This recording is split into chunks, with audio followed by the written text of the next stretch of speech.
Hello and welcome to another very exciting episode of Just Chillin'. This is episode number 39. I'm one of your hosts, Sean Hoffman. And I'm your other host, Andy Bell. And today, folks, we've got some really, really special guests. Sorry, they're all right. They're all right. Quite special. Today we talked about it a week or so ago. But today we're joined by the UK contingent of the Scruffy Lookin Podcasters. We have in the top right-hand corner of my screen, Mr. Kev and Chris. How are you, mate? Oh, mate, I'm all right. Thanks for having me on. Good to see you all. Oh, dude, it's great. It's great to have you on. This is weird, isn't it? You never know. If you come back in a month, you'll be recording more with us than you are your own pod. That'll be amazing. That won't be difficult, mate. Don't worry. Shots fired in the beginning. Straight away. And in the bottom of my screen, I have the illustrious and amazing artist that is Mr. Christopher Hall. How are you, sir? All good, mate. All good. If there's any games midweek, though, you're fucked. You won't be able to get him on. No, that's true. Midweek, yeah. That's true. That's very true. Yeah. Always check that fixture. Sorry, I dropped an F-bomb. I'm like, we're a minute in, aren't we? Am I all right? We fuck. Don't worry. Yeah. Okay. Cool. Just checking. So checking. So because we have very, very important guests on this episode, as our regular listener, I'd like to say listeners, but as our regular listener would know, we typically try to pivot the whole conversation around what is a discussion, which is about what is important to them and the stuff that they love. However, before we go into that, I want to wish a very special person a very happy birthday today. It is Mr. Sean Hoffman's birthday today. He is looking beautiful. And so before we carry on, and I'm really hoping the boys will support me on this, and it all works out. But happy birthday to you. Happy birthday to you. Happy birthday, dear Sean. Happy birthday to you. Hey! I'm not going to sync those up. I'm just going to let them be what they were. No. Just let them be. Let them be. It's like it's a new wave art form, and everyone will be into it soon. The kids will be down with it. I'm going to just come off mic a little bit. I've got you a few things. There's a couple of things, unfortunately, that's still in the post. But I have got you a few things that I wanted to just show you that I've got for you. Unfortunately, one particular supplier has let me down a little bit in that they've taken a god's age to get some stuff over to me. But bear with me a second. Talk about yourselves. Oh. So last week when he did this, he always walks away, and then he walks away. Then he continues to talk. It's like it's kind of a bit now that he does. Does a really professional intro, has it all organised, and then anytime he's got something to show you, just fucks off. And then it's just out of reach. I'll blow it. It's just right over there. So another part first of the house. So first off, you and I aren't big readers, so I thought I'd get you into it, and I bought you recently a copy of Where's the Wookiee? You know my fun. You know my adoration of a particularly fantastic walking carpet. So I got you Where's the Wookiee, which essentially is a children's picture book, which is a little bit like Where's Wally, but you've got to find the Wookiee in all of these pictures. So you've got that coming to you. That is awesome because that is the best, because growing up, somebody in my family bought, like, as a family gift, like a giant Where's Waldo puzzle. It was the hardest thing we've ever done in our lives. Like, it was massive. I think this thing was like 4 feet wide or whatever that is in meters. Like, it was huge, and everybody looked like Waldo. They were all wearing the same outfits, but you had to find the real one. Oh, mate, I thought you was going to say that piece was missing with Waldo on it. You were just like, oh, fuck. That'd be the best part. I think it took us weeks to find him. It was horrible. Like, but yeah, you build it, and then you go, it's not there. Shit. Oh, waste of time. What a waste of time. Yeah, it's a bit like some of the puzzles I've done with you, Kev. Thanks, mate. I appreciate that. Yeah. There might be a problem. There might be one or two pieces missing. Right. Secondly, very quickly, found this last week when I went toy hunting with week before last. Sorry, when I went toy hunting with Chris and Kev, and I needed Chris to confirm who your favourite turtle was, and he confirmed it was Raphael.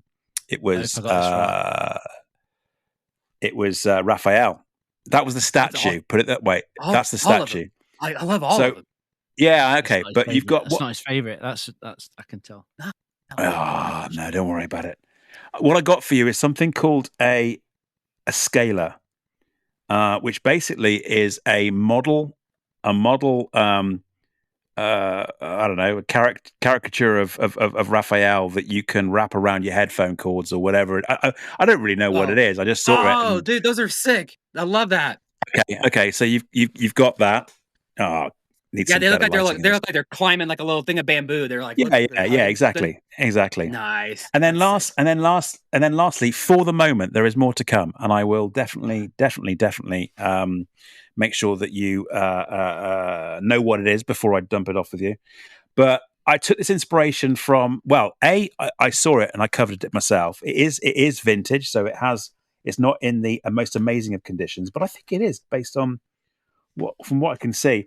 I saw you on a while ago now on Hawes' Discord for Blue Harvest, coveting something that somebody had bought that straight back from the 90s to celebrate the first, I think it was his first 10 years of Return of the Jedi. And knowing that you're a design freak, I bought you an original, what do you call this? A folio, an envelope, a plastic envelope of Star Wars blueprints.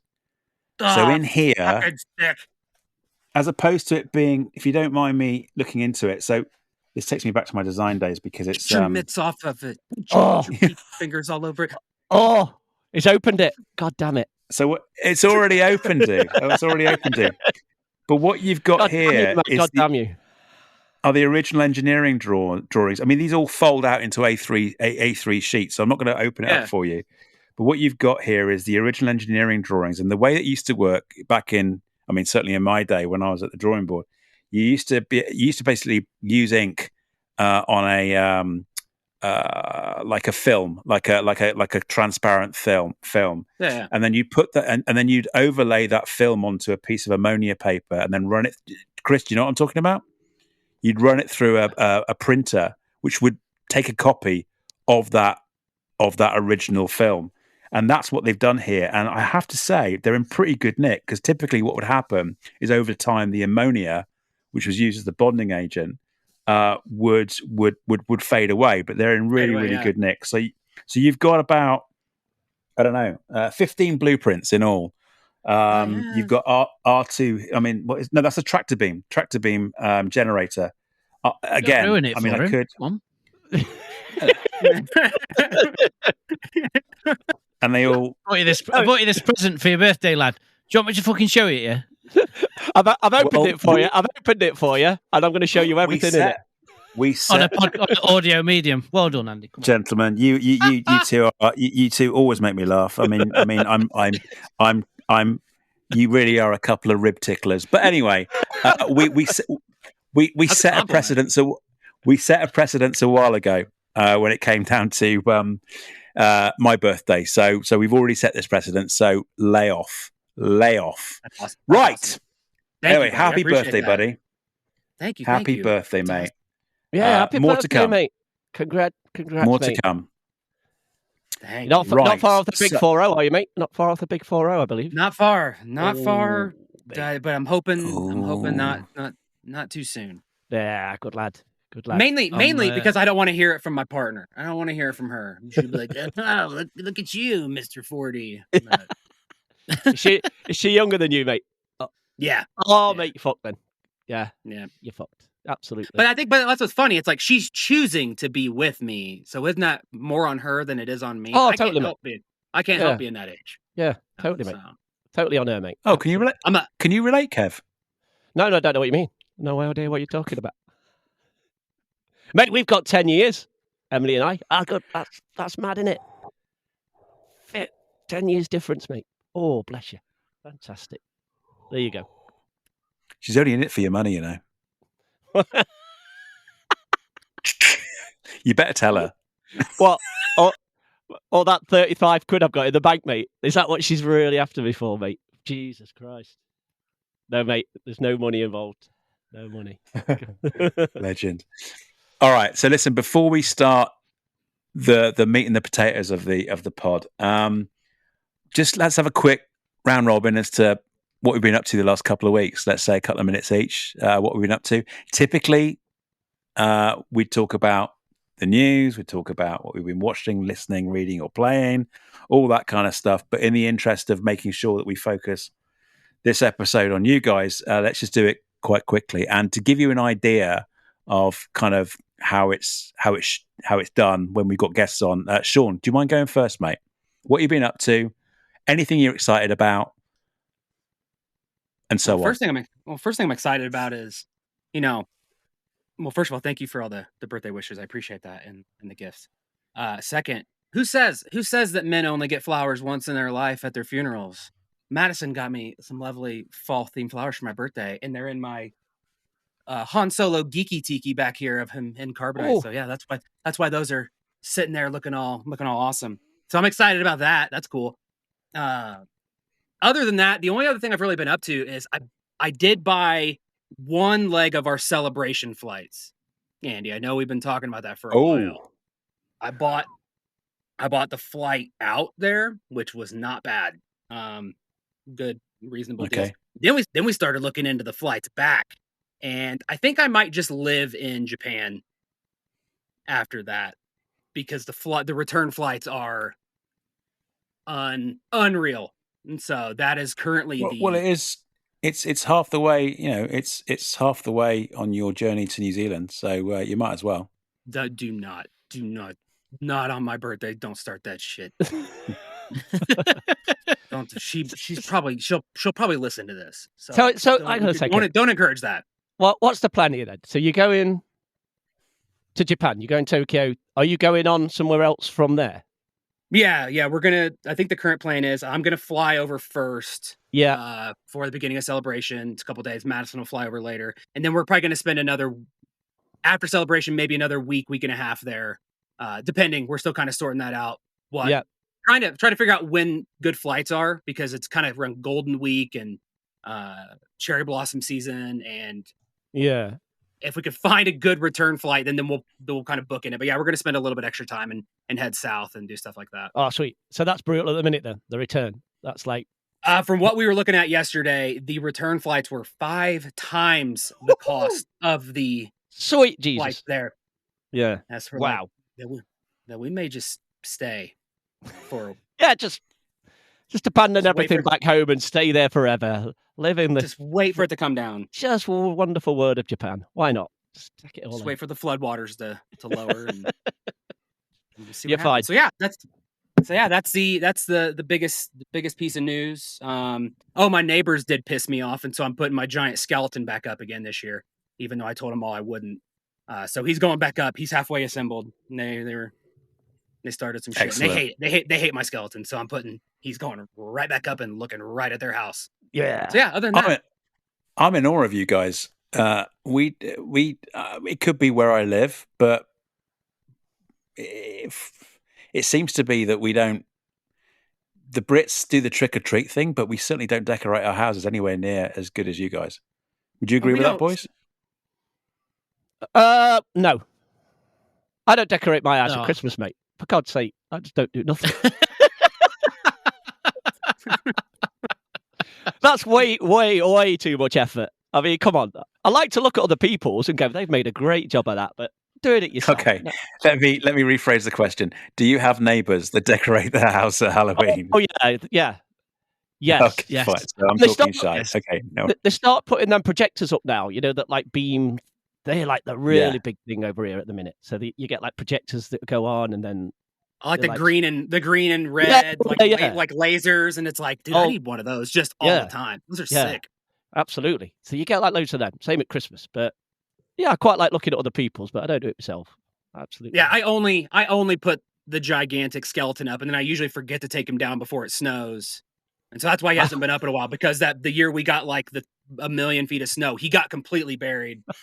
Just his head was popping out.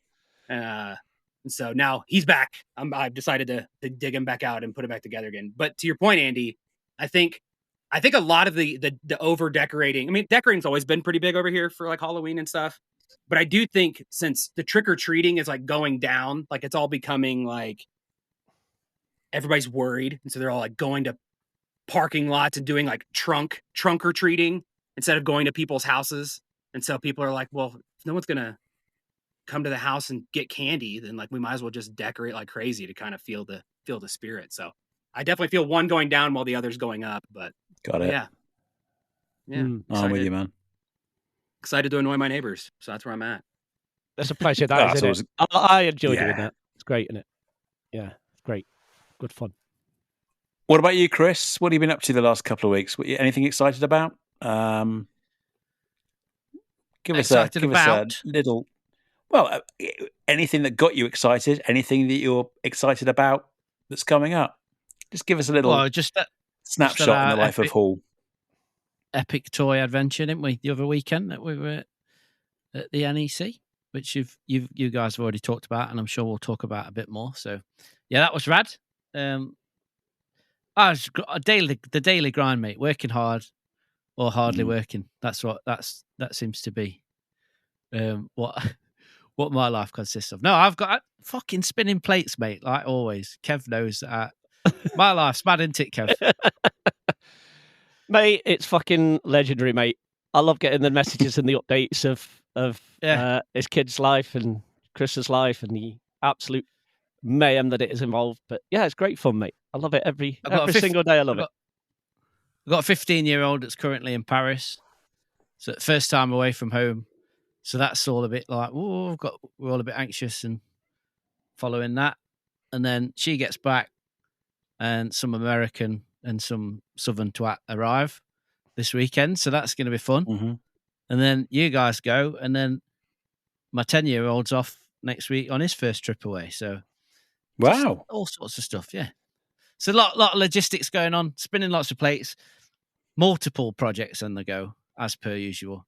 Some very exciting stuff, toy stuff in the works. But excellent. I can talk about that more at another point. But yeah. No, that's very, very cool. Just finished Rings of Power. I know we briefly talked about it last week, Andy, or when I last saw you. Mate, I don't know. Have you guys talked about Rings of Power? Obviously, I've not listened. Go for it. Yep. You've probably talked about it. Go for it. Go for it.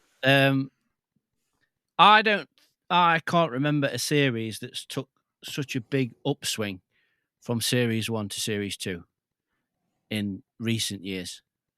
I enjoyed Season 1. I thought it was a great introduction. Season 2, I thought was absolutely awesome. Yeah. Absolutely awesome. The last 2 episodes, just like, wow. Yeah.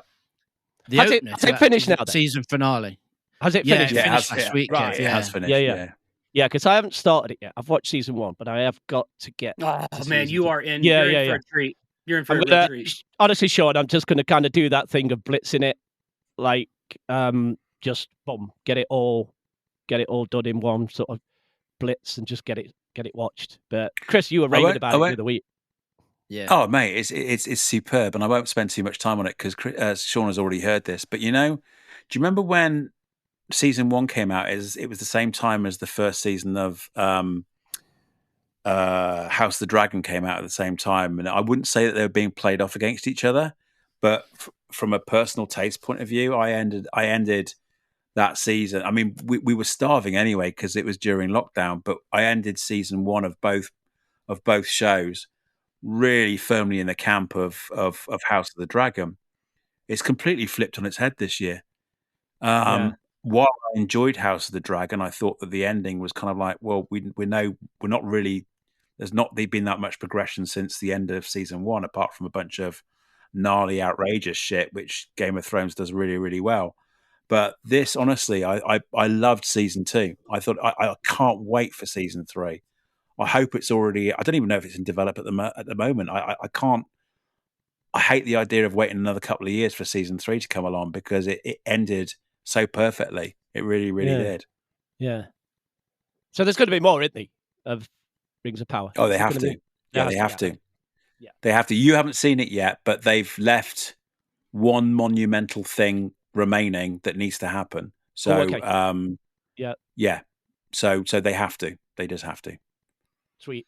All right, Kev. What about? It's like being on Scruffy's. This I say what I've been watching, and then everyone else talks over the top of me for 5 minutes. Sorry, Chris. Have you been watching anything else, mate? I really enjoyed season 2 of Rings of Power. It was good. That was sweat.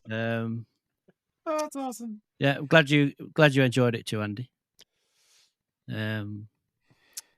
Yeah, so it's good. No, when they first said there's 5 seasons, I believe, when they first announced the project, they said they were going to tell it in 5 seasons. So there's 3 more seasons to come. But like you, I hope I don't have to wait 2 years, because there's some big things awaiting to be. Without going into it too much, do you think we'll get 5 seasons, or do you think it'll? I'd like to. Be short? I'd like to think so. Yeah. Yeah. That'd be cool. Yeah. I can't see them getting to where we need to get to in one more season. Yeah. Oh yeah, for sure. Because they said when they announced the project, it will end with the prologue of the films, which is basically the moment that Isildur cuts the ring from Sauron's finger, sorry. And at this point in the series, Isildur's just like a little dweeb, so he's got to... I can't see him like upscaling that much in one season, so yeah. Nice. You know what I mean? Lots of jigsaw pieces have got to fall in place, haven't they, before we get there? But, time will tell. Things change all the time, don't they? Thought we were going to get a Star Wars movie every year for the next 20 years of his lives, didn't we? How did that turn out? That's not turned out that well, has it? There you go. Yeah, no. Outside of that, mate, just usual YouTube. Like, you know me, I don't watch a lot of series. As I just spend my time listening to records, crafting, and binging YouTube stuff. So, yeah, I'm all good, mate. Talk to Kev, and then I can talk over the top of what he's been doing. Kev, mate. Kev, what have you been up to, buddy? Oh, mate, like Chris said, we did the old toy fair, didn't we? Yeah, it's really good, that toy fair. Did you enjoy it, Andy? I really liked that toy fair. Did you? I just thought I'd talk over Kev. Come on, mate, do it, mate, do it. Yeah, we're just preparing for a visitor. We've got, like Chris said, we've got a visitor from the Scruffys heads coming to see us. So my house is a tip. I'm not ready for it, but I've got to get like. It's here for like 4 days, so I'm like preparing for that and just getting ready for that. Sorry, Kev, not to interrupt, but it is relevant. I reminded Shell that Andy was staying over on Friday night the other day, and she was like, "What? Who's staying over?" I was like, "Andy is." She's like, "The house is a shithole. When are you going to sort this out?" Mate, why do we do that? Like, you think like. You live your daily life and then somebody's coming to visit and you suddenly think you've got to clean absolutely every sort of room. I'm like going berserk, and it's like, it's fine, isn't it? It's not going to be going in most rooms. It's going to be like absolutely fine. I'm like, what do I need? I'm doing that thing of like, what do I need to get in? What does he like? What's he going to eat? What's he going to do? All that. And I'm like, what if they open the refrigerator and pull the bottom drawer and notice that it's kind of a stain down there? Yeah. They're going to judge me forever. Oh my God. And they might find a speck of dust somewhere. I'm like, what the fuck? I'm like, Jesus Christ. It's like, no. By the time that he lands, he won't have time to listen to this. So I'll tell you the truth. Yeah. I went out for provisions, in air quotes, earlier on, and I just came back with a crate of Star of Prague and beer. That was it. That was it. It was like I just looked at the shelves and I was thinking, does he like that? Oh, I don't know. Does he like that? Well, we're going out for dinner. We're going out for dinner for the first night before we come up to you anyway. So I'll just get him some beer. Yeah. What beer does he like? I don't know what beer he likes. Hang on a minute. We all drank Star at Celebration. I'll get some Star. Yeah. I've just had a panic attack. I need to get some beer. Fucking hell. Oh, shit. I've got to get some beer, innit? It's like, Andy, stop saying it. Stop saying things of what I need to get. Like, oh my god. Yeah. Oh my god. So, what else? So we've got a HorrorCon coming up in about a week, which I'm really looking forward to. Can't wait for that. So we've been before. Sick. It's called like For the Love of Horror, which is like a specialist HorrorCon. I've not got any guest book, but like I can't wait. I just love looking around, seeing what shit there is to buy and stuff like that. So we've got that coming up. I've got a run of some gigs coming up. We're getting to like gig season, and I see like a couple of my favourite artists. I'm going to be like, there's a little bit in October to November where I'm out 4 nights in a row. I'm 50 years old, and this is absolutely going to finish me off. I'm like, what?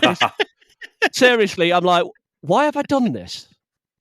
Because like 2 of the nights we've got like, because it's near Halloween, I've got a couple of movies booked, like, you know, like Halloween movies. Because they're showing, like one of them, they're showing Halloween, the original Halloween. Nice. On Halloween night. So Chris and I are doing that.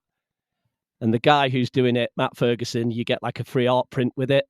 Nice. We did like a RoboCop one recently. This fucking art print was like off its head. It was amazing. The night before, I see Twin Peaks Firewalk with Me. Twin Peaks is one of my favourite films, so they're showing Firewalk with Me in the cinema. A couple of gigs after that, and it's just like, why have I agreed this? I've got a feeling that, like, you know, do you do that thing that, like, I booked it and I'm doing it, and then when it gets to that point, you're like, oh, fuck that, I can't be bothered. And it might actually not, like materialise. But yeah, we'll see. We'll see what happens. You'll be all right, mate. You can sleep when you die.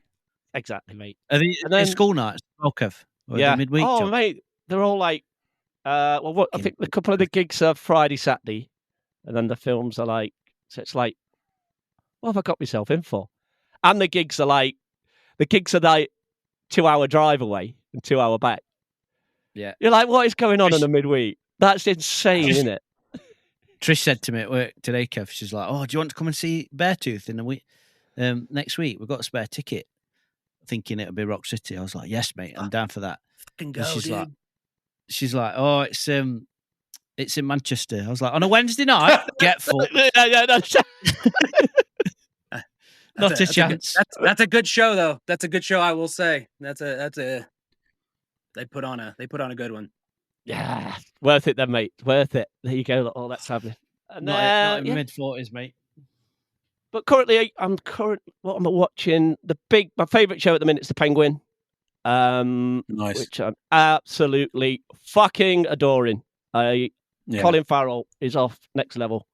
So, yeah, we 3 episodes in on that. Is it good, mate? Yeah, is it really I absolutely love it. Episode 3 for me was when it's like, I even messaged Andy when I finished it. I was like, all right, it just crossed the threshold into like, this shit's getting like good. Like, good.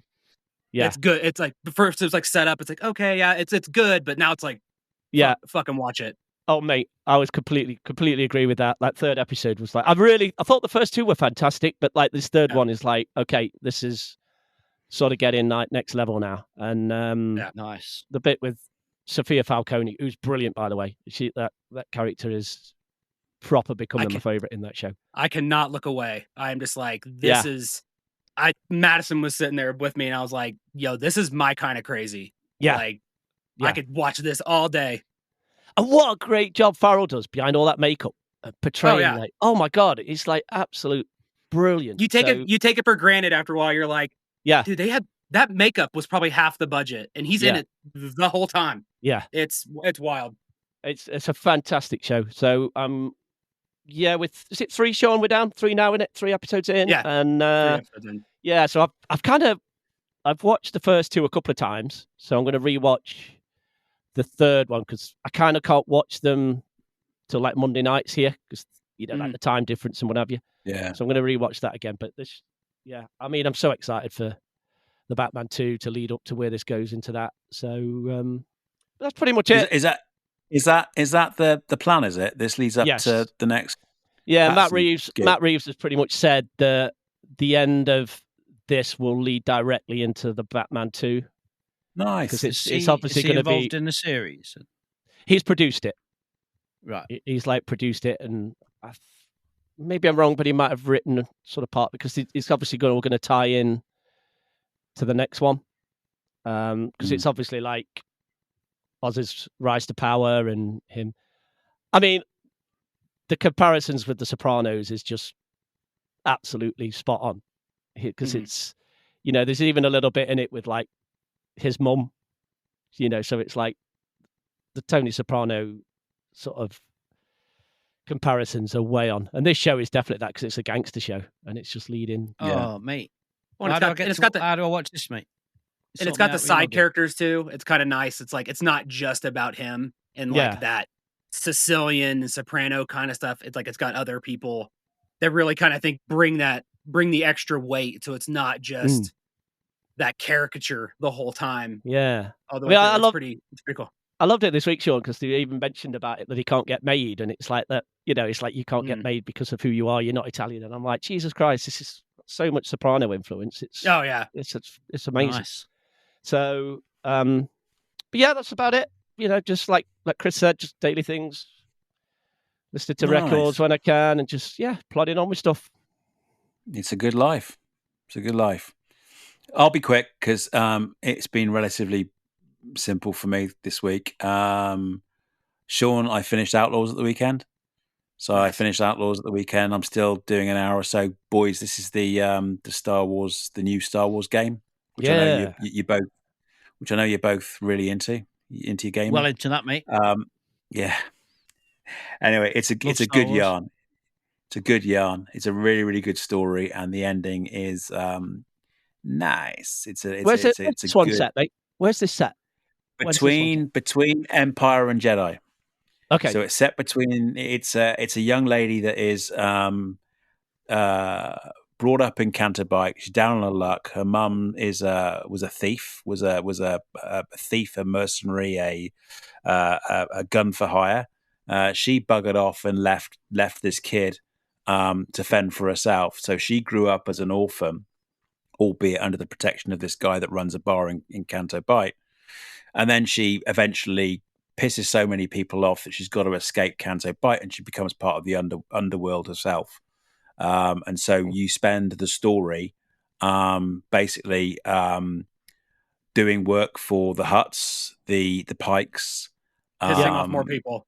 And other criminal syndicates, and making your way through this storyline whereby things happen and you eventually end up, shall we say, free. Okay. And the great thing about it is that there's some what they call DLC, or basically some expansions coming out as well. Yeah. Which should take the story a little bit further, and I hope they keep doing it. I mean, I'm already hearing. I was listening to Hawes and King Tom talk about their thoughts on the game earlier on this week, and it's like they're talking about maybe sequels, but I hope there's not a sequel. I hope there's not a follow up. I just hope they keep this a little bit like GTA. And they just keep expanding and expanding and expanding, because although it's an open game where you can go wherever you want, you can go and have, you can go and take street sushi off off a vendor in the street. You don't have to play the game the way that the game, the game doesn't drive you to play a certain way. Yeah, exactly. And I hope they just keep expanding on that, because despite it being what they call open world, it's still relatively tight. You can only go to 4 planets. It would be nice if they started adding a few more planets and expanding the story, which is cheaper for the developer because they've already got the main game there. And it means that we end up with this big and bright universe. It's not particularly. You want that MMO so bad. That's what you want. Yeah. It's not particularly taxing. It's not particularly difficult. It's not as linear as the Jedi Survivor game and the Jedi Fallen Order game. But great that's game, me. Great game. Yeah, fantastic. But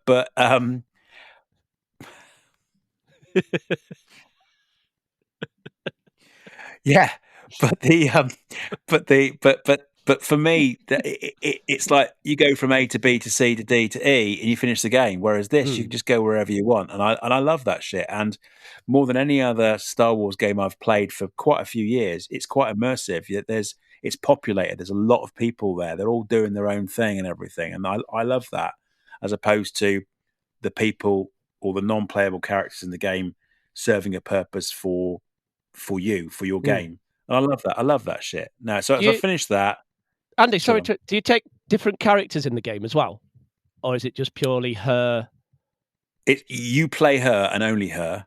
However, you buddy up because you're a criminal. You buddy up with you pick up a few people along the way. Sweet, okay, as part of your team to do a heist at the end, which I won't go into too much detail. I don't want to ruin it for Sean. But do we get some classic characters, mate?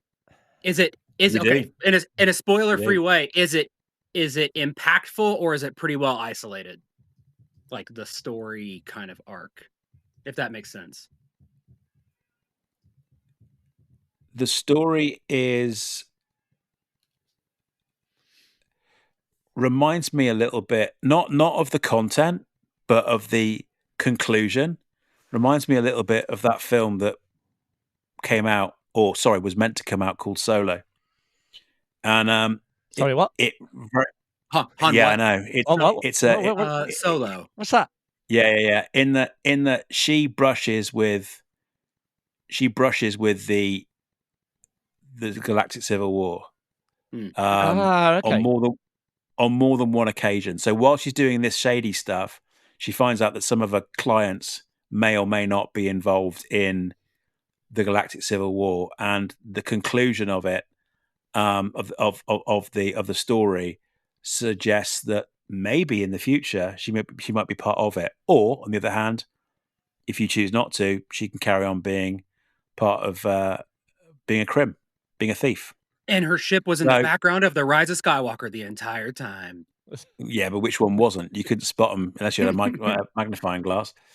So yeah, apart from that, a little bit of gardening. You know the gardening antics that I've been on in between douses of rain. I've been doing a little bit of gardening, getting it ready for the winter.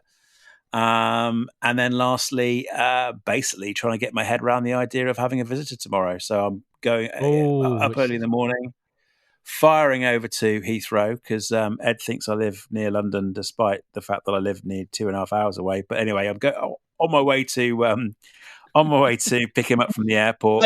Mate, he thinks everybody lives near London, mate. Don't worry about it. Yeah, exactly. No, he thinks everybody lives near there. Bringing him back here.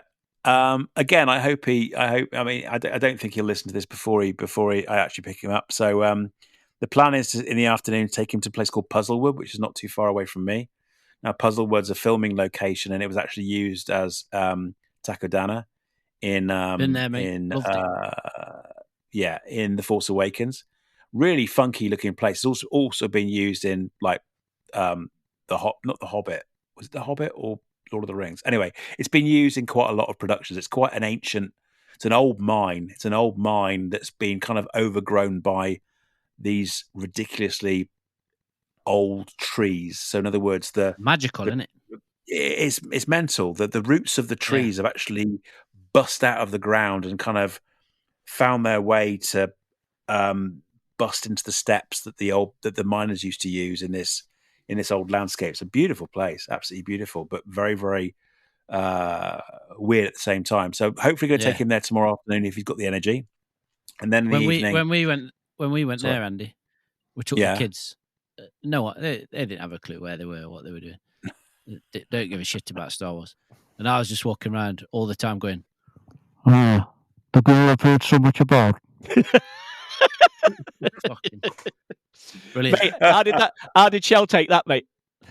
She just when I got that Black Series Kylo Ren helmet when it first come out, and I used to put it on all the time, and she'd be cooking dinner, and I'd walk into the kitchen with it on my head, just walk behind and be like, the girl I've heard so much about.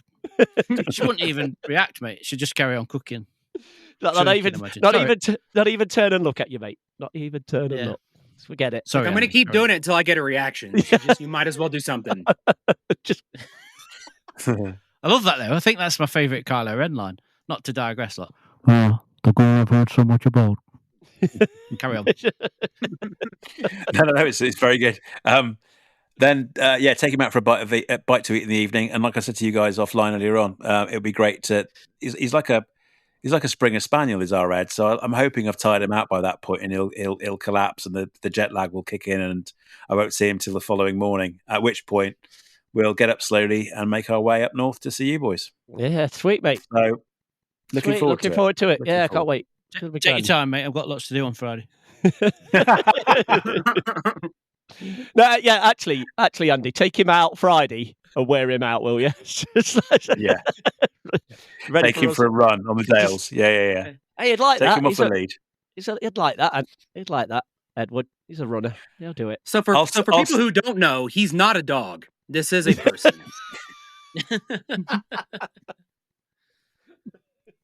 This is a person who is coming to visit. Yeah, not a maybe. But I'll transport him all the way up in my boot, in the boot of my car, and then get into the Dales and just open the door. There you go, boy. Go on. I'll throw you a tennis ball. There you go. There you go. Ed. Here we go, Ed. Come on, Ed. Come on, Off we go. Fetch. So yeah, that's that, which is great. So living our best lives at the moment, all four of us. So this is fantastic. We're going to move on to the quick subject. That, on it. 40 minutes. I know. I don't. Yeah. I can't get my head around the fact that I did my week in about 5 minutes. Normally I'm like an hour later. I'm still like talking crap. But there you go.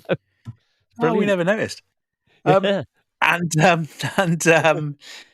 So in honour of tradition, we typically try and choose a subject to talk to our guests about, and I asked you guys to come on because I am in awe of both of you, of your knowledge of toy collecting, of collecting in general, but also you introduced me to something that I'd never ever experienced before, which is really about toy fairs, and what they are, what they're about, the type of people that are there.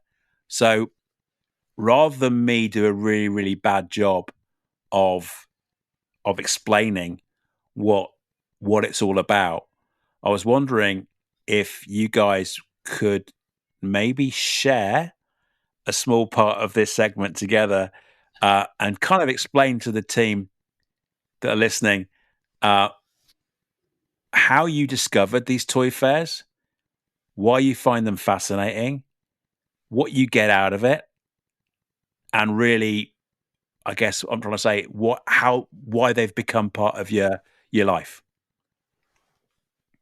How much money you've spent at them? How much is your collection worth?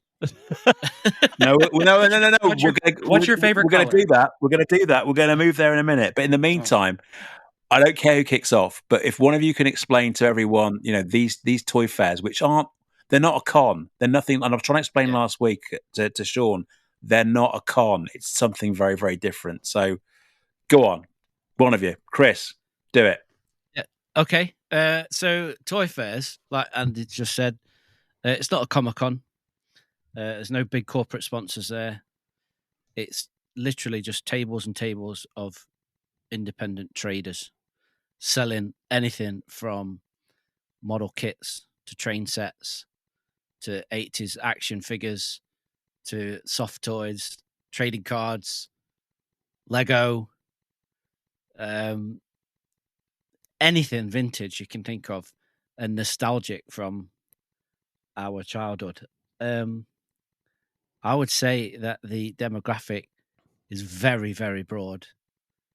You get your old boys that are, some of them probably in the late 70s, who are train model train collectors, and then you get kids all the way down to my son's age that are there to collect Pokemon stuff, which is now, believe it or not, vintage.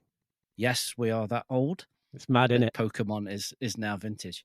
And then obviously you get a massive selection of middle-aged men like us that don't want to grow old and just want to buy plastic shit and relive their youth.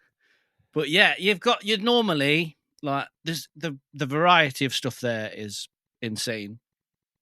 But you've got your big 5 IPs, I'd say, which is Star Wars, Motu, Masters of the Universe, Transformers, Ninja Turtles, and WWE or WWF, vintage wrestling stuff. Yeah, and it's very, very different to a con. The atmosphere is much better. The hunt is much better, but we can talk about the hunt much later because that's a big part of collecting. And how did you come across them, Chris? So I've always gone to Comic-Cons since I being a weed weeb at school. There used to be a thing called memorabilia. Can you remember that, Kev? Oh, mate. NEC, mate. Memorabilia, mate. Yeah. Absolutely. Same venue as a toy fair. Yeah, memorabilia was great, wasn't it? That was like in the late 90s, that was like the early beginnings of what Comic-Cons now are in the UK, the memorabilia show. But yeah, I found out about toy fairs through watching YouTube videos. I watch a lot of toy collectors and toy hunters, a lot of American ones, and just sat there like, why have we not got this shit in the UK? This is insane. And it turns out we have. I found out about the Birmingham one that we go to through a guy called Theo Kane, who does a channel called Slimehouse TV. He's one of my favorite YouTubers. He's absolutely awesome. He does a lot of toy creating himself. He's an independent artist. He covers all sorts of stuff on his channel. But when he goes on a deep dive and does a toy hunt, and the coverage, his videos are awesome, aren't they, Kev? They are brilliant. He is an absolute right dude, and he knows his stuff. He's informative. He's knowledgeable, and it's just great to watch. It's just great to watch. And it's just great content. We sat watching them, didn't we? We're like, we got to go to one of these shows. Yeah. So I think the first one we went to was up north, wasn't it, in Doncaster? Yes, mate. Yeah. So they're part of the same chain, aren't they? I mean, the organisers. This is a UK wide phenomenon. It's not. They're not all independent, are they? It's one organisation that organising all of them.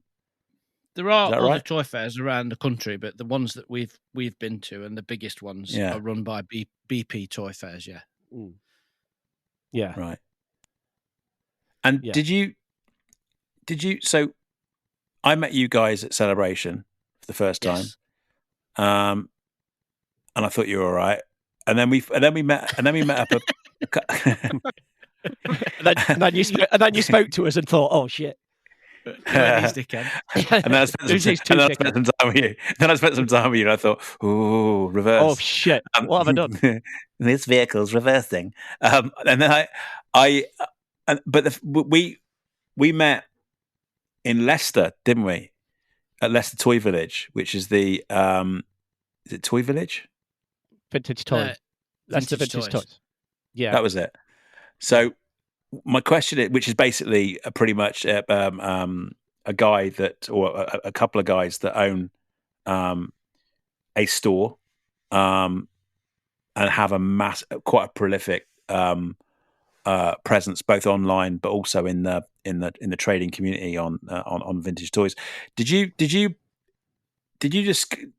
kind of concentrate on the visiting stores before you did the expos, or did you do the expos and then found these little boutique kind of vintage stores?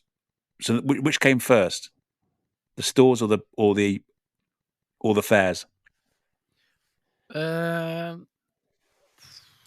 We went to Leicester store before we went to any of the fairs. Yeah. But again, we found the Leicester store through YouTube. Right. Joe, who runs YouTube, he runs YouTube. He's massive. No, Joe, who runs Leicester Vintage Toy Store, he's got a YouTube series called Toy Shop on Tour. Yeah. The third series is about to drop. In the first series, they go all the way around the UK, from the Scotland right down to visiting vintage toy shops.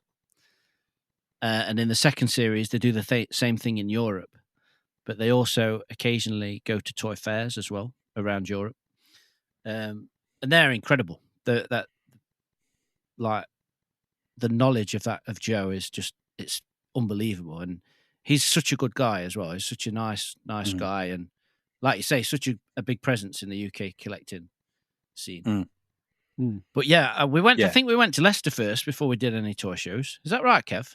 I think so, mate. Because I think, so from my point of view, I think this whole toy thing is just, like you both said, a natural progression from doing the comic cons. Yeah.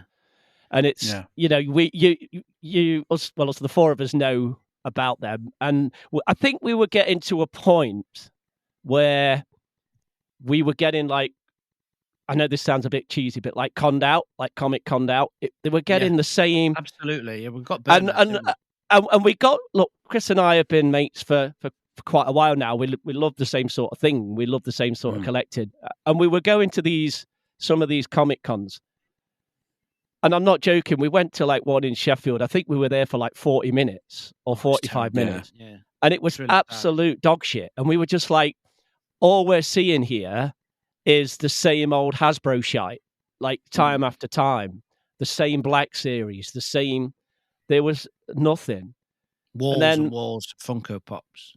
Yeah, like that was literally, and it was just like, well, this is boring now. This is not exciting. And then like Chris and I hang out like once or twice a week, and it was literally him going, let's watch some of these YouTube videos. I found these. So he introduced me to it through these YouTube going, let's watch these guys. And we do it loads, mate, don't we? Like on a, like Tuesday, Wednesday night. And then we saw these guys, those two in particular really do stand out of like, this is a vintage toy shop. Leicester for us two is 40 minutes down the road. Yeah. There's not a lot of vintage toy shops in this country, but the ones that are tend to be like quite far away. They'll be on another side of the country. But Leicester was like, this is right near us. This is like 40 minutes away. Let's go and see. It's got everything that we love, there. It's got vintage Star Wars, but then all the other things as well. It was different. It was, So I think that was the first we did, wasn't it? I think you were the first one was like the Leicester Vintage Toy Shop where we met you. But then, we started to look around, like Chris says, of like, there has got to be, like Toy Fairs, there's got to be another outlet for this. And then it's interesting, isn't it? I mean, you've got, sorry to interrupt you, it is interesting. You've got these big MCM Comic-Con gigs that I've been to with you as well. And like you, I came out of the last one we went to last year a bit, I wouldn't say flat, but it was just like, I didn't get anything. I didn't buy anything. And I didn't buy anything. No, sorry, tell a lie. I bought some art for the girls. If you remember, I bought some Studio Ghibli stuff for the girls. Yeah. But apart from that, the actual event itself was you knew it was very cookie cutter. You knew exactly what you were kind of getting when it came down to what was on offer there. And we probably spent 3 hours there. And yet, weekend before last, we spent 8 hours. 8 hours at a toy fair. 8 hours. Yeah. That speaks volumes. Well, I mean, that resonates with me as well, because it's like you guys have been saying about going to the cons. I feel like cons anymore have just become like the stuff that is good. It's like, I do like them for art. Like, I think that's one of the best places to get like art and like supporting the artists and things like that. But that's pretty much the only thing I really like on the floor at cons, because I feel like the vintage toys and stuff, like it's the same big, at least here in the US, like it's the same big sellers, overpriced, Hasbro, the shit that's all got a ridiculous markup on it that you can get pretty much anywhere. Or it's like the big sellers doing exclusives that you can't really get anyways. Like it's like, oh, we've got 1,000 of them. You got to go get a ticket. You had to do something online.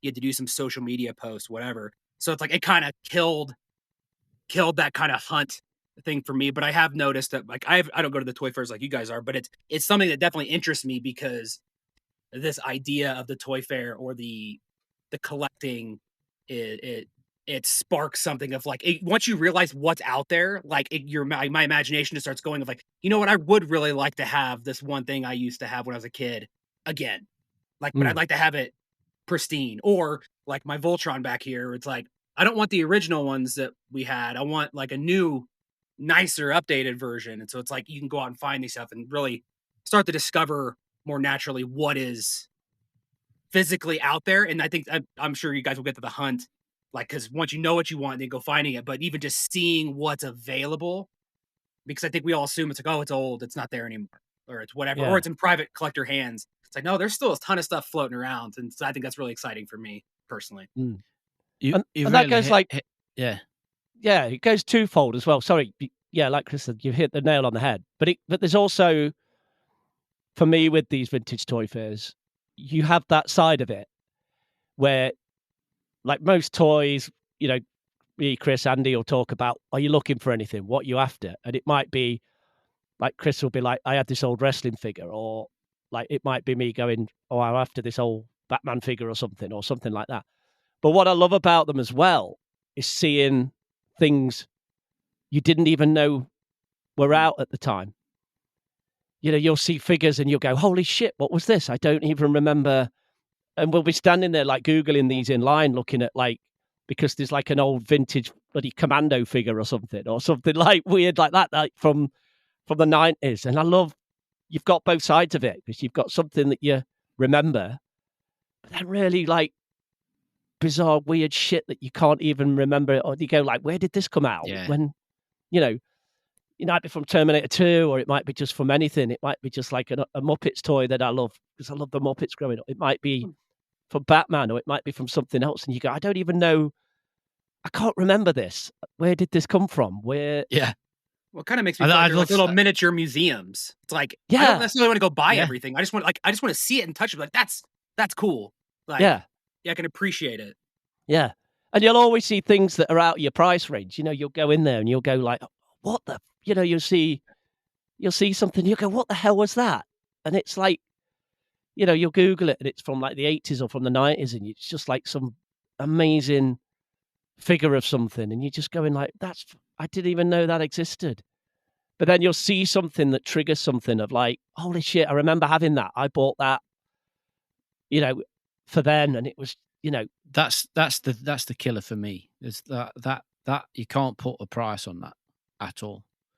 It's things from my childhood that have totally gone from my memory as a 44-year-old man. And I can't describe the feeling I get when I'm walking around these fairs and I'll pick something up that I had when I was a kid that I have not thought about in 35 years. And it just triggers like a core nostalgic feel. And it's like, holy shit, I had this when I was a kid. Do you know what I mean? Mate, we've been off our tits with it sometimes, haven't we? I lose it, mate. I go nuts, I do, mate. I've cried at these fairs because I've just been that overjoyed with, like, I mean, talk about the hunt, like not the last one, but the Toy Fair, that one, the one before with the last one we went to. I've been after this Ultimate Warrior figure for years, and it's always been a little bit out of my price range. And then like I thought, I'm getting this. If I see it today, I'm having it. And not only did I see it within the first 10 minutes of being in the show, I saw it dirt cheap as well. And I got it in my hand, and you were looking at me, weren't you? And I was shaking, and I was like teared up in my eyes. What a dickhead. Do you know what I mean? Right. What a knobhead. But it's fucking rad, mate. I love it. I do. I buzzed my head off. Fucking great. So, I mean, what was so funny about it is like the dealers there, and we found this, because holy fucking shit, they've got the Ultimate Warrior figure. And I'm like, how much, mate? And it's because a $5. Chris like, fucking a $5. Is that all? He went, oh no, sorry, mate. If I'd have known it was that exciting, I'd have made it a $10. And it was like Chris is the only man that I've ever seen get something for nothing, because he showed such enthusiasm with it. Yeah. Not the last show, but the show but last that we went to, Sean. He picks up this Jar Jar Binks head bust. This bust of Jar Jar Binks. Money box, and he's, mate, is it a money box? Money box. There you go. And he's so excited about it. He's so excited about it that the guy's like, "Yeah, take it off me." You can have. I promised myself. If somebody showed the slightest bit of interest in this, I'd give it them for nothing. So I mean, on a more serious note, these guys know what they're doing. I have no idea at all. We'll end the day and we'll show each other our, what we've come up with. And you got the likes of Kevin and Chris saying, "You paid how much for that? Are you an idiot? Are you an idiot?" So they know. So despite all of this, that's me. I'm pure emotion too. I'm just going pure vibes. Despite all of this talk about just going with the emotion, they actually know what they're talking about anyway, which leads us on to our first question. Because I promised you I would try and crack on as quickly as I can an hour in. Kev, I'm going to start with you, mate. Oh, go on then. I'm going to start with you because we started with Chris, and we're gonna do a bit of a round robin here. I'm going to ask you 3 questions. The first question, which is to you, is when did you start collecting? When did you start collecting? So it's a multifaceted question. In other words, there's 2 answers. When did you start collecting? And when did you restart collecting? Because if you're anything like most men of a certain age, you stop collecting for a while, and then you started again. No, I am. So tell me. Fuck you now. What a dickhead. So I genuinely think, from my point of view, like proper collecting, like genuine collecting started with the Power of the Force line. Yeah, like 100%. Because I can't really call myself. So, like growing up, I loved the kind of figures, but I wasn't collecting them. It wasn't like this is a conscious effort to collect, anything. It was just, I loved them. They were the figures that I had. I put them away. But then it wasn't like, because, from a Star Wars point of view, there was nothing out there for ages. But then when the Power of the Force line came, that was where it was me as a conscious going, I am going to collect every fucking goddamn thing that I can lay my little hands on. This is 96, is it, Kev? So this will be year before prequels, for special edition. That's what I mean. Yeah. So I think that I'm like 22, like disposable income. So, but yeah, that's pretty much. I mean, go. Chris and I have talked about this. That like from a music point of view and from a collecting point of view, 22, you've got no fucking cares in the world, have you? Everything's like glorious. And at that time, because you go through that little. I don't know if anybody's like with Star Wars. I went through that little lull because it wasn't out there. When those special editions came back and that Power of the Force line, that was me. I remember thinking, I'm going to collect these. I'm going to collect these figures. And then that's where my collection started, because then it just went on to the episode 1 stuff, the episode 2 stuff, the episode 3 stuff, etc.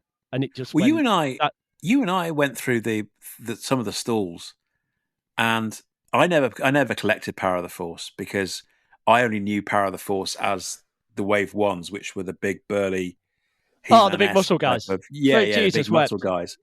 And I was walking along with you the other day, and it was like we were looking at some of the. I don't know if it's Power of the Force 2, but or just Power of the Force a later bunch of editions. But the sculpting on it was phenomenal, and some of the brushwork, the paintwork on it, you can't get to that. You can't get that much detail today. Yeah. I mean, it started as a real like shaky line. It's like those Wave 1s were absolutely awful, just complete dog shit. But then, as that line progressed, it just got better and better. It just like the figures got better and better, and then they did like the freeze frame ones where you'd have like the little freeze frame figures on it. So they'd have a Obi-Wan before and an Anakin one, and it was like they just got fantastic at that point. The little chip reader ones that had like the sounds on them. The episode 1 stuff and everything was like that. Was when I was like, I mean, that to me is when I started collecting, because even that Power of the Force line, when it came out, I was getting everything. I was like getting like the vehicles, the play sets, and that was like my collecting went nuts at that point. Yeah, and I genuinely. I mean, what did you have as your carry-on, mate, when you came back from America? Mate, that time? I went 97. Went to America first time. Fucking 22, 23. Fucking goes to Florida. Gets the pound is up here, the dollar's down here. Fantastic. Mate, don't even go there. It was absolutely brilliant. There's all these people going, can you bring me some Ralph Lauren jeans back, and can you bring me that back? I'm like, get fucked. I'm bringing loads of fucking Star Wars toys back with me. And I was like, and seriously, there was me, and 2 mates went, and coming back, I'd filled my case with some figures, but I brought the AT-AT and the X-Wing, and they were my carry-on luggage to get.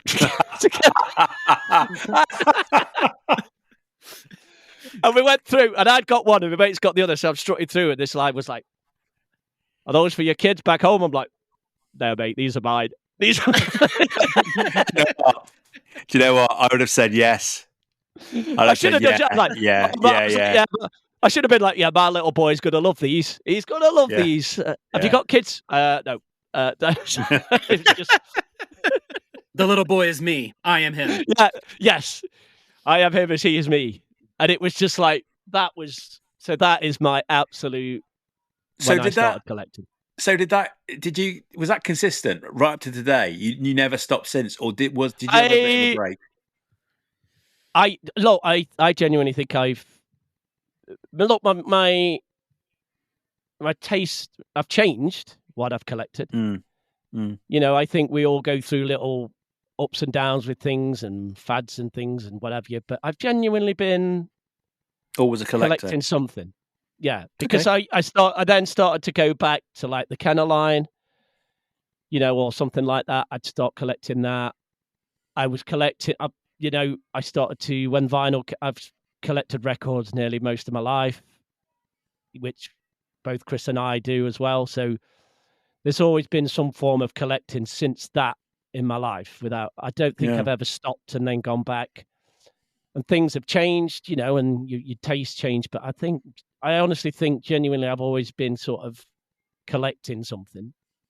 Yeah. When I first got to know you, when I first met you, I think you were just coming towards the end of your autograph collecting. So that was a big thing for you for a while, wasn't it? That is, yeah. I mean, that was nuts, because that's just been that collection. It's a separate thing. I mean, I love doing that. I fucking love my autograph collection, and but I've honestly, Andy, it's crazy. Have you seen it? Yeah, I think I've seen a few, but not all of it. But let me get this straight. It's not just autograph collecting. You met these people in person, didn't you? Yeah. So that's the whole point of it. Yeah. So that started back in 99. So that was like, I was collecting Star Wars at the time, and Phantom Menace came out, and the episode 1 stuff was, I mean, I probably needed some psychiatric help at that point, because it was like the most excited I've ever been for a movie in my entire life. The build up to like 16 years waiting for a movie. The episode 1 stuff was great. You know, I went over to the States. Can you remember Toys R Us? Mate, I went to the midnight opening, mate. I went to the midnight opening with me. I'm just talking about the merchandise.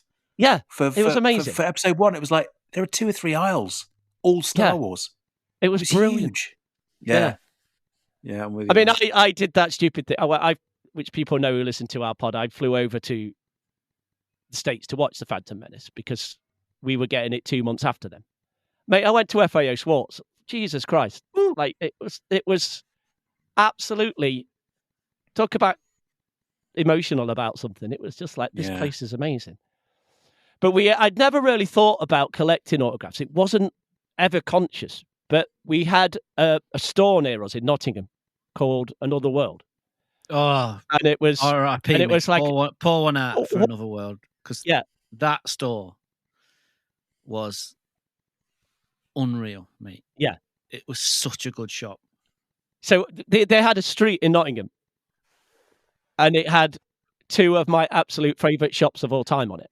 Because just up from there was a shop called Selector Disc, which was like my music collection. Preaching, mate. Oh man! And then just down the way was this Another World, where it was all obviously geek stuff before it became trendy, if that makes sense. Before it became I hope that didn't sound patronising, but before it became not at all. Before it became mainstream, let's say that. Well, and I remember Marvel's made it cool to be a geek, isn't it? Yeah, that's what. But we come from a time pre MCU, and Another World was a prime example of that world and that fandom contained in a shop in the late 90s. We're not malnourished anymore for geekdom stuff. Exactly. We don't have to go find it. It's everywhere. Yeah. So and then I just remember was like a little safe haven, wasn't it, Kev? It was like it was amazing. It was brilliant. It was like unreal. three floors. Everything that I was kind of into at the time was there, and I just remember, because I was obviously collecting. I used to get my figures from there, or I'd get stuff, and they had a sign in the shop that Ray Park was going to do a signing. He was going to be autographing things. And I don't, it wasn't like a conscious effort. It was just like, holy shit, I get to meet someone from Star Wars. I get to meet an actor, and he's going to sign something for me. So I did it. I genuinely can't even remember how much it was. It was probably like 10 quid, like 10 pounds. It wasn't a lot. And he signed I got an A4 thing signed, and it was like, he put my name on it. I had a chat, he didn't send me no photos, thankfully. And it was just like, it's a photo of his cock.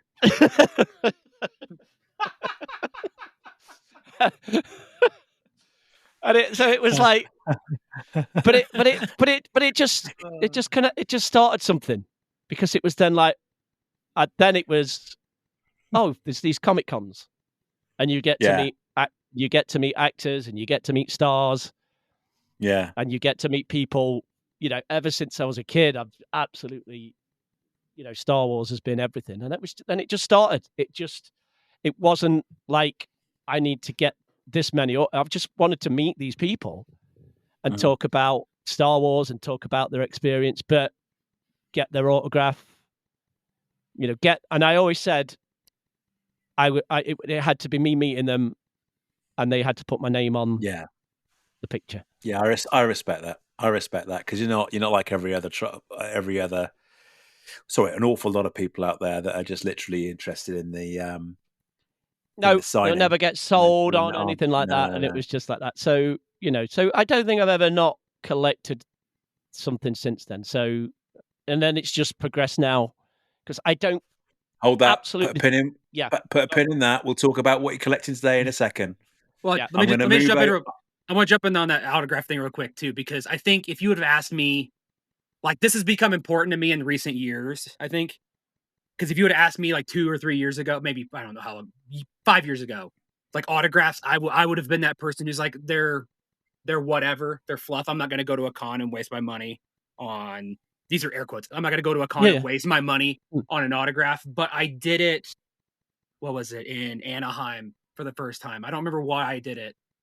I think because I was there, and they're like, somebody was at a table and there was nobody in line. I'm like, hey, how can I do this? Like, I want to go like see them. And that just like opened my world to it. It's like, oh my God, it's not about the autograph for me. No. Like the autograph is just a token in the memory of the interaction. It's about that brief interaction that you have with somebody. And some of them are ones that I will cherish for the rest of my life. And other ones are just like, well, you win some, you lose some. Like, I'm not going to go do Ewan McGregor and wait 3 hours in line and be like, not even get to see, because he's got 500 people around. Like, I'm not going to do that. But like in London, I saw Kelly Marie Tran, and it was the best, like 3 minutes of that day of the con. Cause like nice. you could speak to him and be like, hey, I'm like, I remember I told her, I'm like, hey, I'm just like really happy you're here. Like, I'm glad to see that you, like, it makes me really, really happy to see you kind of come back and get all the love that you're getting. And like, we actually spoke for like 3 or 4 minutes. And it was awesome. And it's like, oh, I don't care. I don't know where this picture's signed somewhere, but it's like, I don't care about the picture. I care about it's basically, that's like the barrier to entry to get to have that experience with somebody that is meaningful, that's different than social media, that's different than, like, I still don't do photo ops. Like, that's just like a no thank you for me. But like the interaction of an autograph, especially the smaller people, like the actress who voices Omega, the guy who did Black Chrysanthemum. Like, I got to talk to them for a long time because there was nobody there. You could just sit there and chat with them, and they're usually happy to do it. I don't want to speak for everybody, but I don't know. It's something I've completely turned around on, as I would have dismissed it before. Dude, I just think it's really cool. Dude, watching you at a convention is an experience in itself. I mean, we're all pretty much, we're kind of like, we're naturally, as a bunch of friends, we're like herd animals. We kind of stick together, but you just go off for hours on end, and we'll see you later on. It's like, what have you been doing? Oh, I've met Kelly Marie Tran. What else have you been doing? Oh, I'll talk about it later. I'll talk about it later. I'll see you in another 3 or 4 hours. No, it's an experience. I got to go to a tiny panel about toys. Yeah. By myself. See ya. Chris. Moving on, mate. We're still on question 1. Shit. Before you ask me the question, I just want to bounce off that, because this is the good stuff. Autographs were never something that have ever interested me, or I'm quite a socially awkward person at times, and I've always been afraid to talk to these people until I met this fucking guy. And then I experienced through him, I saw his interactions with people as I would queue and go to the table with him. And I'm like, oh, they're just normal people that just so happen to be in these films. And then they just happen to be extremely good-looking people. Good-looking, normal people. Oh my God, Sean. Some of them definitely aren't. Yeah, but some of them are, mate. I mean, I think I'm still aroused from when I met Ewan McGregor and he put his hand on my shoulder. But the first one I couldn't pass up on meeting Warwick Davis, and Kev was with me, and it turned out to be like one of the best experiences in all of my fandom life. It's a moment I'll never forget. It was just such amazing, bizarre, wasn't it? Yeah. And the way it all played out, it was absolutely fantastic. So, but it wasn't about getting his signature. It was about, for not to sounding cheesy, but collecting that memory. Do you know what I mean? Yeah. Of that, honestly, of that interaction. It's like a boundary. It's like a boundary of like, here's the beginning of the interaction and here's the end. It gives them something to do and a reason for you to like give somebody money. Like, that's how I see it. It's like, oh, hey, I need to do something, and then when I'm done, you need to leave because I need to go to the next person. It's like, it's clear boundaries for these interactions.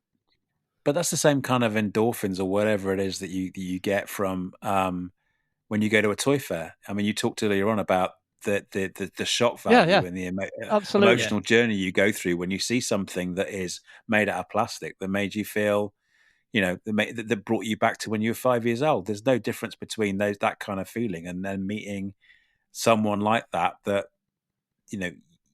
gives you that kind of warm fuzzy feeling or that buzz. And it's uniquely yours. It's not recorded.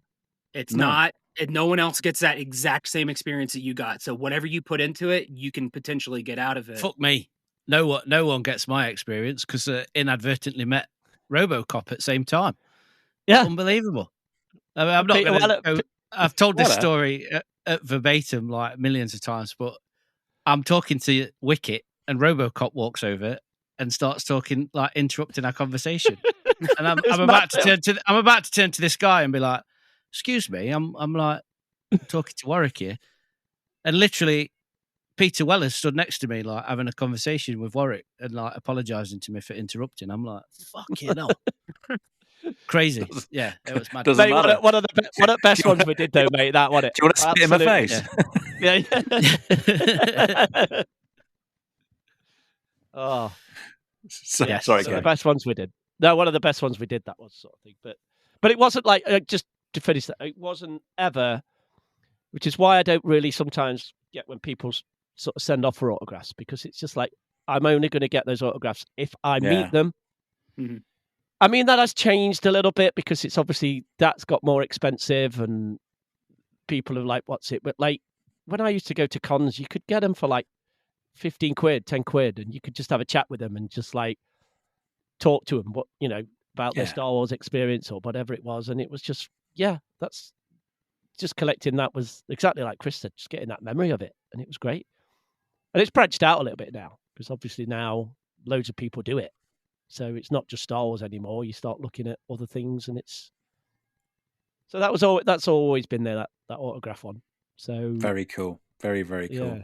I'm glad we asked you the first question first. Anyway, Chris, is Ed here yet? Is Ed's knocking at your door, mate? It's like, come on. I think he was. I think he's been and gone. Chris, when did you start collecting? And what was it? It's a running joke in my family that I like stuff, and I've always liked stuff. Like my brothers will be like, "You fucking love stuff, don't you? Just surrounding yourself with stuff." And I suppose it's from like a really early age. Like, obviously playing with toys as a kid, like Kev said, but not actively collecting them. I think the first thing I can ever remember collecting, like seeking out to collect, would be Panini stickers. Mate, I was just thinking that. Yeah. Like Panini is a sticker company in the UK that basically had lots of IPs. Football stickers were a big thing, but that never for me, because growing up was never into football. But the one I remember going crazy on, because I was just like mad into it at the time, was WWF. So collecting wrestling stickers, and trading cards. You get the album, with all the spaces in it, for the stickers. Yeah. So, Sean, I don't know if this is a big thing in the States. Rather than like baseball cards or like tops or anything like that, you'd actually get a book. A book with a bunch of information, a bunch of drawings and stuff. And then you'd get like a blank rectangle where where the sticker would go. Yeah. And they were massive in the UK. Yeah. That's a cool hobby. As a kid in the 80s, like your sticker album would be like £1.50, and you'd get 2 free packs with it, and that'd start you off. You get like 6 stickers in a pack. And I think it'd be like 20p for a pack of stickers. I remember getting £1 pocket money, mate, and going down to local. We had a quick save down the road. Going down there, mate, and buying five packs of stickers, like ripping them open, like got, need. And then taking all my doubles to school on Monday, like in the school playground, like trading with your mates, like, and you just go through them, like, got. You got any shinies? You got any shinies, mate? Because you'd always get a shiny for each page on the. Oh, but yeah, if I've actually looked up recently, it was after I found that Ultimate Warrior figure at the show, because that WWF sticker album is probably the only sticker album I ever completed. I did multiple sticker albums, but that's the only one I ever completed, and I wish I still had it. And I looked it up. I think you were with me, Kev, and I was looking it up online to see if I could see it. And again, I started tearing up, mate, when I was looking at these pictures, because it's just such a core memory. Do you know what I mean? It's just amazing. I remembered all the spreads, like all the photographs of like the wrestlers posing and stuff. Mad. But yeah, I remember 89 Batman, that coming out. I was 9 years old. Yes, same, mate. Went mad for like trading cards on that. Never completed that set. And I did the Topps trading cards for the special editions as well in 97. But like when you're a kid, you've not got much money. So I suppose, no. Obviously, I've always loved toys and action figures. Something that I've never let go of. And there's times that I've been collecting more, dipping in and out of it, like you say. Falling in and out. Because every now and again, every couple of years or so, I'll be like, what am I doing? What am I doing with my life? What have I got all this shit for? Got to bulk and then trim. Yeah. So I'll sell loads off and then build it back up, and I'll sell it off and build it. And it's just like this toxic trait that I've got.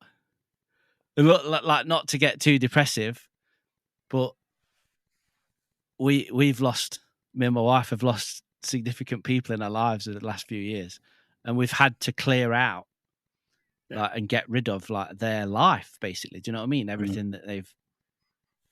And sometimes I sit in this room and I'm like, fucking hell.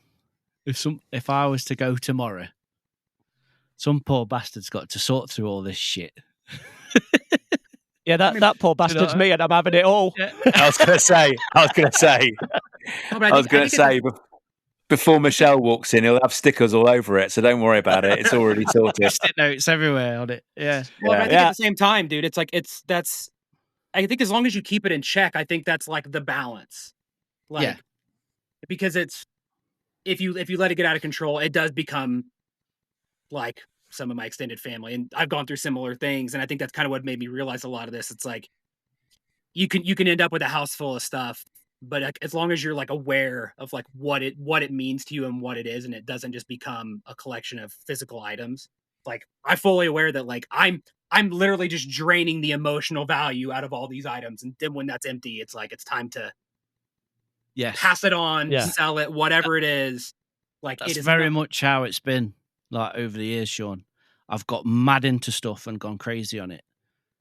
And then, like Kev said, my tastes have changed, or a financial need's been there where I've like had to get rid of that. Do you know what I mean? The fact that it sits on myself and makes me happy doesn't justify the fact that its monetary value is just sat dormant. Do you know what I mean? So there's been times where I've had to chop and change. But it's better than having stuff hidden in closets or in boxes in the attic. Like, that's where I think it gets really bad. It's like, I have these things, but they're put away. It's like, if I need to see them to be able to drain the emotion of shit in there. we all do. But we all wait till you come to my house. But I think it's the awareness of that, like that balance of like, like I'm not taking out a storage unit to fill with things that I want to. I'd love it. I'd love to be Rancho Obi-Wan and be like, let's go. But that's the hard part. Rancho Obi-Wan, that's crazy, isn't it? Yeah. Star Wars is obviously, that's always been my main source of collecting. Not so much these days.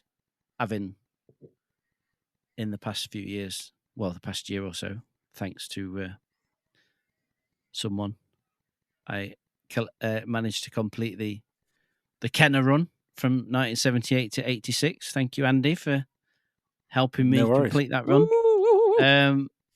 But to be honest, I don't really care too much for Star Wars stuff, modern Star Wars stuff these days, unless it's weird, like vintage, weird shit like Ewoks shoelaces from like 83 or Admiral Akbar pencil toppers. Shit like that interests me. But I suppose it's because, like Kev, like collecting that Power of the Force line, something that would have been so readily available, and having been steeped in fandom and collecting for so much of my life, you feel like it's the weird shit now that we'll get onto that, but it's weird. It's the weird shit now that sparks my memory. But it's been ridiculous over years at times. I mean, I fucking talk about Phantom Menace when that came out. I mean, it's a joke on our podcast how much I love Phantom Menace, but I was 19, mate, when that came out. I was off my tits. Yeah. Seriously, I went nuts when that film came out. Same here, mate. I bought so much shit as well. So much shit. I got my first part-time job, and I was just buying so much crap. And I would get like, I'd go into the supermarket and like talk to the manager and shit, and like get all the shop displays and I had this wicked like Walker's Crisps. I think that's Lay's over there for you, Sean. Yeah. Big like fucking Anakin pod racing head and Jar Jar on one end, this big cardboard like shop display. I had it in my bedroom for ages at my mum and dad's. What a twat! What a nutter! But yeah, that's all come and gone. And then the lead up to Force Awakens as well. That was magical for me. Yeah, I suppose there was a dip like mid-30s when like early 30s when kids came along.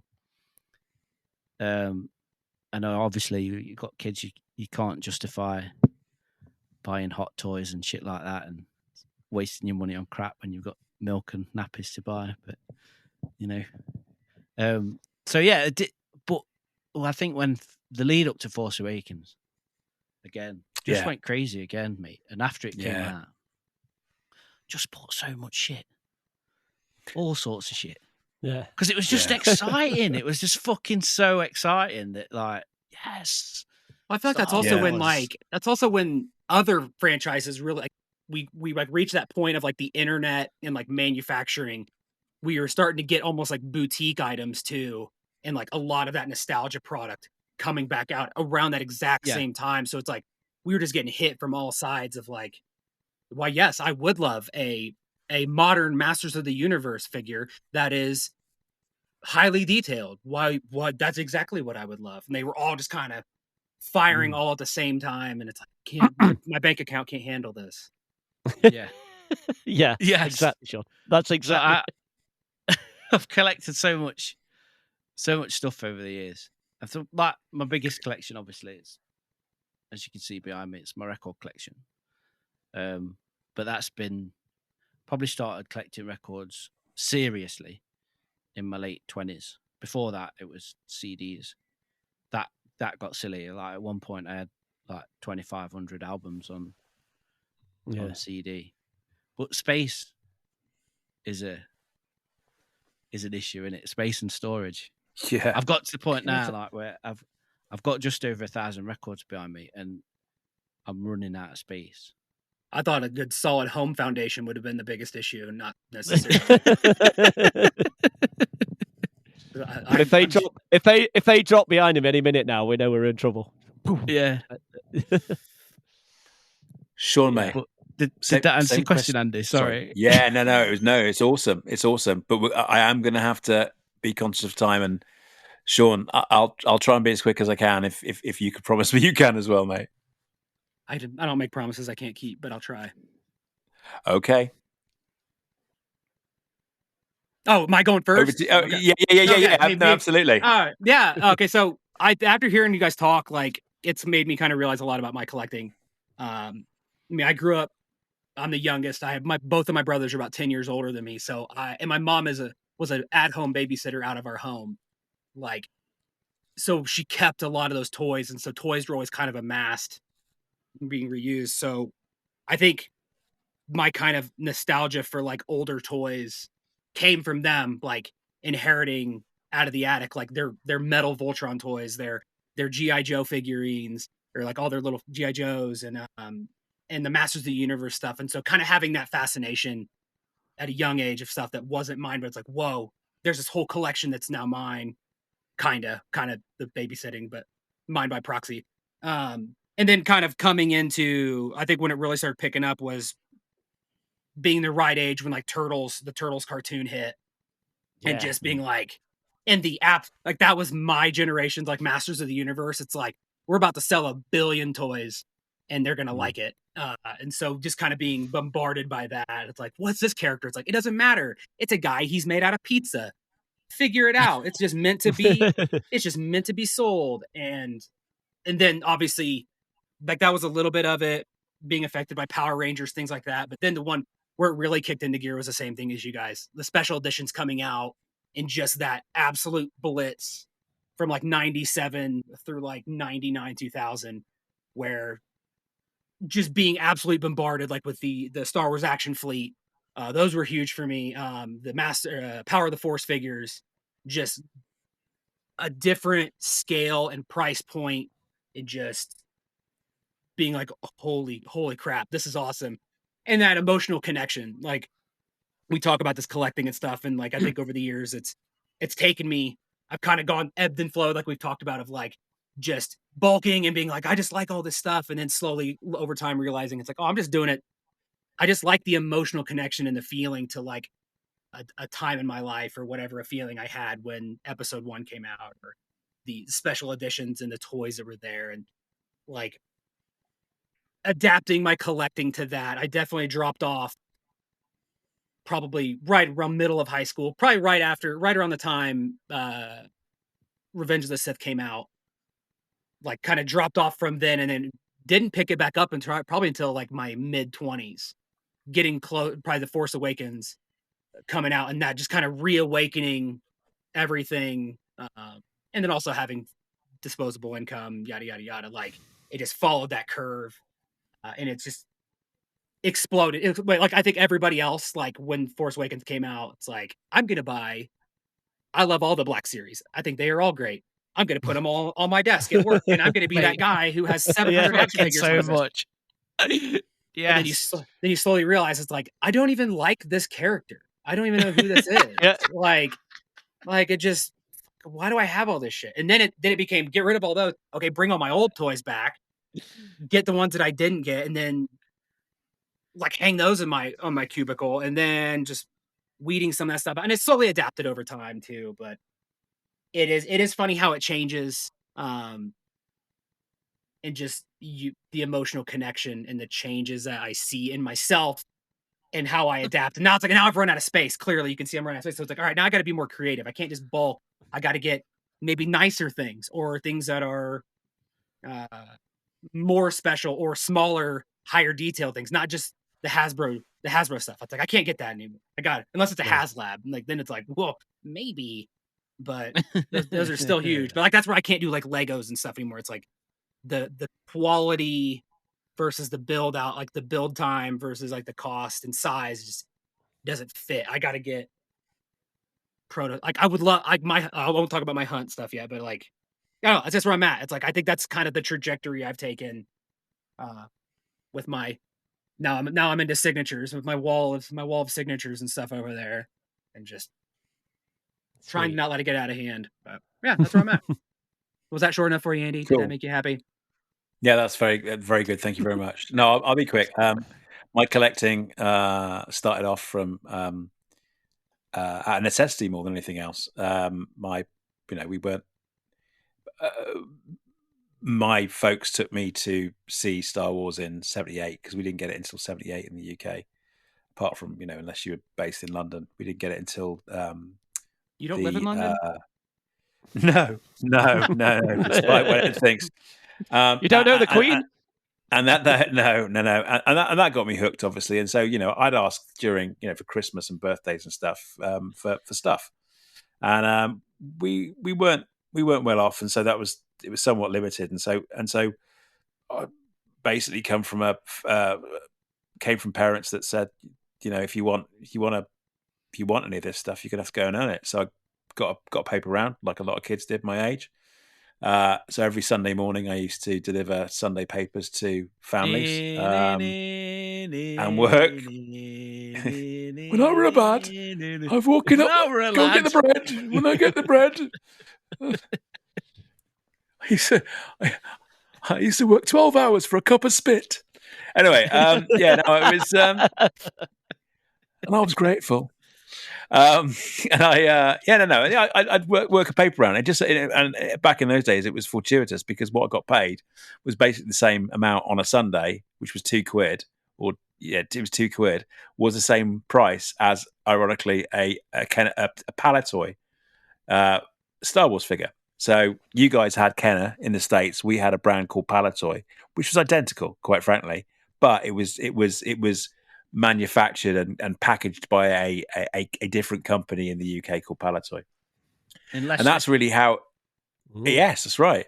And that's how I kind of started my collecting, which meant an awful lot at the time, because I was earning it, if you know what I mean. I was actually earning it myself.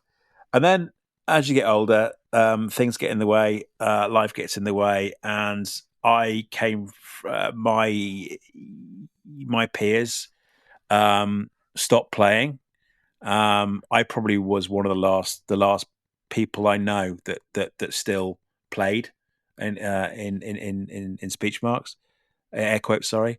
And it's a bit disappointing, and I felt a little bit unfulfilled actually, because a lot of my friends were going on to get into sports, into the opposite sex, into music and the rest of it. But I still wanted to. I was still fascinated with this stuff. Anyway, I kind of went underground, if that makes sense. Especially when I went to university and I met Lucy, and I kind of went underground with my fandom. So what I would collect would be books instead, stuff that I could pack away. Oh, to your point, I've got 3 massive trunks of EU books. And so that was my drug for quite a few years actually. And it wasn't until my kids were born and they were an age where I was looking after my kids on a Saturday morning, because in those days Lucy was working on a Saturday, and I'd look after the kids, that I introduced them to Star Wars, and they started liking it. I mean, they don't give 2 shits now, but at the time they started really, really enjoying it. And as a result of that, I started buying some stuff, and they would buy me for Father's Day, buy for me for Father's Day a few things as well. And it started slowly but surely got to a point until I would say the early 2010s. Yes, of course, there was a lot more excitement around the time of The Force Awakens, where in the early 2010s, geeks, it was quite cool to be a geek again.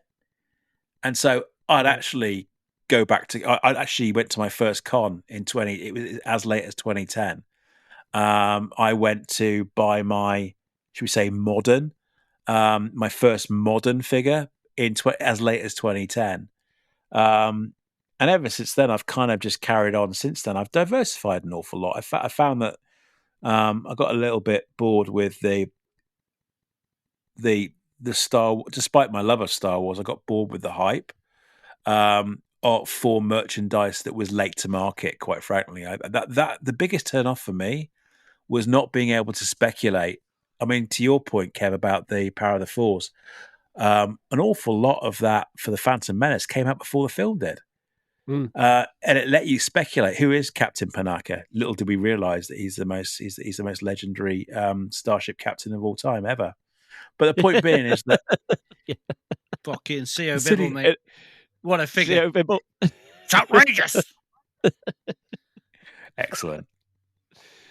So yeah, no, and it was yeah, I kind of turned him off a bit. And then in recent years, it's kind of been Chewie has always been my guy.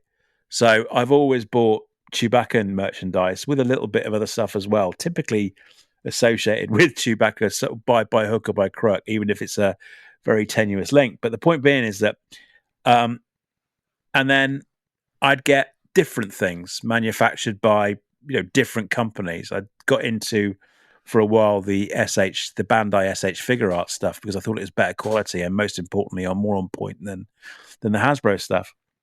But it is at a point where it's very much in decline, and I only get the stuff I really do cherry pick. And in recent months, I wouldn't even say years, these guys have introduced me to bootlegs, and bootleg is my new passion. And I can't think of honestly, it's opened my eyes to a new world where I'll end up probably having to sell the house because I can see myself doing some serious damage to my bank account because there's so much talent out there at the moment, and it's so relevant in many, many ways that I love it. I absolutely love it. And I went company just making bootleg Chewbaccas and trick you into buying all of them. Fine, I'm there, dude. No worries at all. I'll die out. They can be buried with me in my casket. That's no problem at all. That's kind of where I am. Idea, Sean. What a brilliant idea, Sean. It's like I found this really cool shop. Andy, buy this lot. Buy this. This one's pink. This one's blue. He's got a new hat. He's got a new hat. Yeah. Right. Question two. I might combine these if it's all right with you. It might make sense. I'm going to combine questions 2 and questions 3. So the question to you How many we'll questions start are there, again. by the way? There were 3, but there's now okay. 2. There's now 2.5. There's now 2.5. So, Kev, back to you. What are you collecting today? And if money and space was no object or wasn't an issue, what would be your holy grail? Oh, there's no space issues at Kev's house whatsoever. Well, we've got loads of room in here. We've got loads of room, mate. I mean, when Emily moves in, there's going to be fucking loads of room for everything. Yeah. Got my amazing fiance moving in soon. We've got loads of room. We've got absolutely tons of room. Right. She's not a collective, is she? No, not at all. Neither of us. We're both not completely nuts for each other, like with this. So, collecting. Here we go. This is mad. What did you collect now, Kev?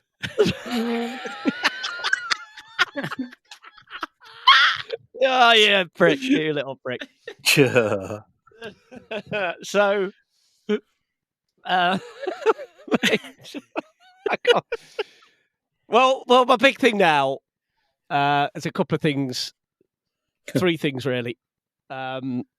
First off, what you said, Andy, was kind of Storm of Thunder, completely right. Bootleg toys have been a big thing, and that's all down to Chris. So we go to a couple of other cons. Welcome, lads. You're welcome. We go to a couple of not vintage toy fairs, but like toy cons, basically Toy-Con UK, where it's all just original designers, and they do their imagination, creativity, call it what you will, is incredible. And it's partly the reason as well why you get so bored with commercial toys, because you just know there's no real effort there. They're just pumped out for a mass audience and so on and so forth. I don't spend a lot on them because, they are expensive. You know what I mean? As we've both found out when we go there, we've had a couple of the best days ever. I don't spend Oh, we've had some cracking days there. My big collection, without doubt, at the minute though, is Godzilla stuff. Like a few years ago, I've always loved sort of Japanese cinema, Japanese culture. Never really got into Godzilla, and it was kind of, I don't know how long ago, maybe 2 or 3 years ago. Just started to watch the original Japanese Godzilla films. And just, that was a rabbit hole then that I was absolutely balls deep in at this point. Because I love them. I love them, and I love collecting them. I love the figures that are out, and it just got a bit, it started to get a little bit nuts with it. So, and then, like, I've also got... Sorry, I'm just laughing at it's mad. I've obviously been on this journey with Kev, so this is really funny. And like the first Godzilla figure he bought, he didn't just like, you know how sometimes you dip your toe in. It just went balls deep and like dropped a fuck ton of money on this massive Godzilla. It's fucking brilliant. Mate, it was shit up, mate, wasn't it? Because we went to this toy shop up in Dewsbury, innit? Like a little bit. Yeah. It's a little bit of a drive, mate. But the reason we went there, just as a little, I'll be quick, is that like we'd seen him on a YouTube channel, on the Leicester Vintage Toy channel, and he'd bought the biggest Godzilla collection the UK had ever seen. It was phenomenal, like where he'd got like all this vintage Japanese toys and all these mad Godzilla stuff. And the guy from Leicester had basically went up there and tried to buy it, offered him 10 grand, got nowhere. So we were like, we've got to go up there. And we went up there, and holy shit, it was absolutely amazing. So, yeah, I mean, that is, and one of the things with the vintage toy fairs is that there's always a couple of sort of Godzilla dealers, if you will, Godzilla collectors, kaiju collectors. And it's also the reason I love the toy art ones as well, because you get a lot of bootleg kaijus, Godzillas. So that is my big thing And plus, I've gone absolutely nuts on fucking Japanese soundtracks like a knobhead. What a fucking thing! I just honestly, I've always collected records. I've always collected vinyl, but oh my goodness gracious! Well, Emily and I are going down a rabbit hole with soundtracks, and it's just gotten ridiculous, and we're just like proper collecting them. So that's my big things at the minute. Andy, I can't hear you. Sorry, mate. And if money in space was no object, that indicates a plan. That makes it seem like there's that problem. So. I genuinely think that it wouldn't. I know this sounds like a deflection, but I don't think it would be much different now. But I would be able to spend more money on it. I absolutely think it would be, without question, like vintage Japanese toys. That's cool. I think I would. I mean, some of the stuff you've shown me, some of the stuff when I've kind of tried to kind of follow the way your brain thinks and everything when we go to these fairs. Don't do that. Some of the stuff you my God, no. Even I don't know that. But some of the stuff you've shown me is phenomenal. But it's way out of my league in terms of price. Just, I think it would be just like, okay, if I can get,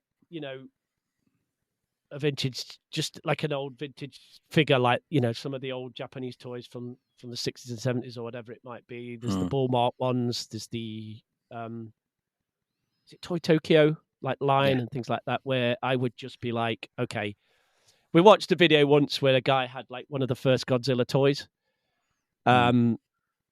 which I think was a ball mark one, wasn't it, mate? And it was just like, I would just be like, if money was no object, I would go and buy that. And I would buy that, that range, that kind of Toy Tokyo ball mark range of like classic Godzilla figures. I would just go, because I've kind of, you really think about it, and you could go like all these statue routes, and all these kind of hot toy routes and all these kind of stuff like that. But I haven't got a love for that anymore. I just haven't got a love for that anymore. I really love like bootleg stuff where I'd go down that route, and I'd go down that vintage Japanese toy route, and that would be my good answer. Collection. Good answer, yeah. Chris. What are you collecting now? What are you collecting now? And if money or space was no object, what would be your holy grail? What am I collecting now, mate? What am I not collecting now, mate?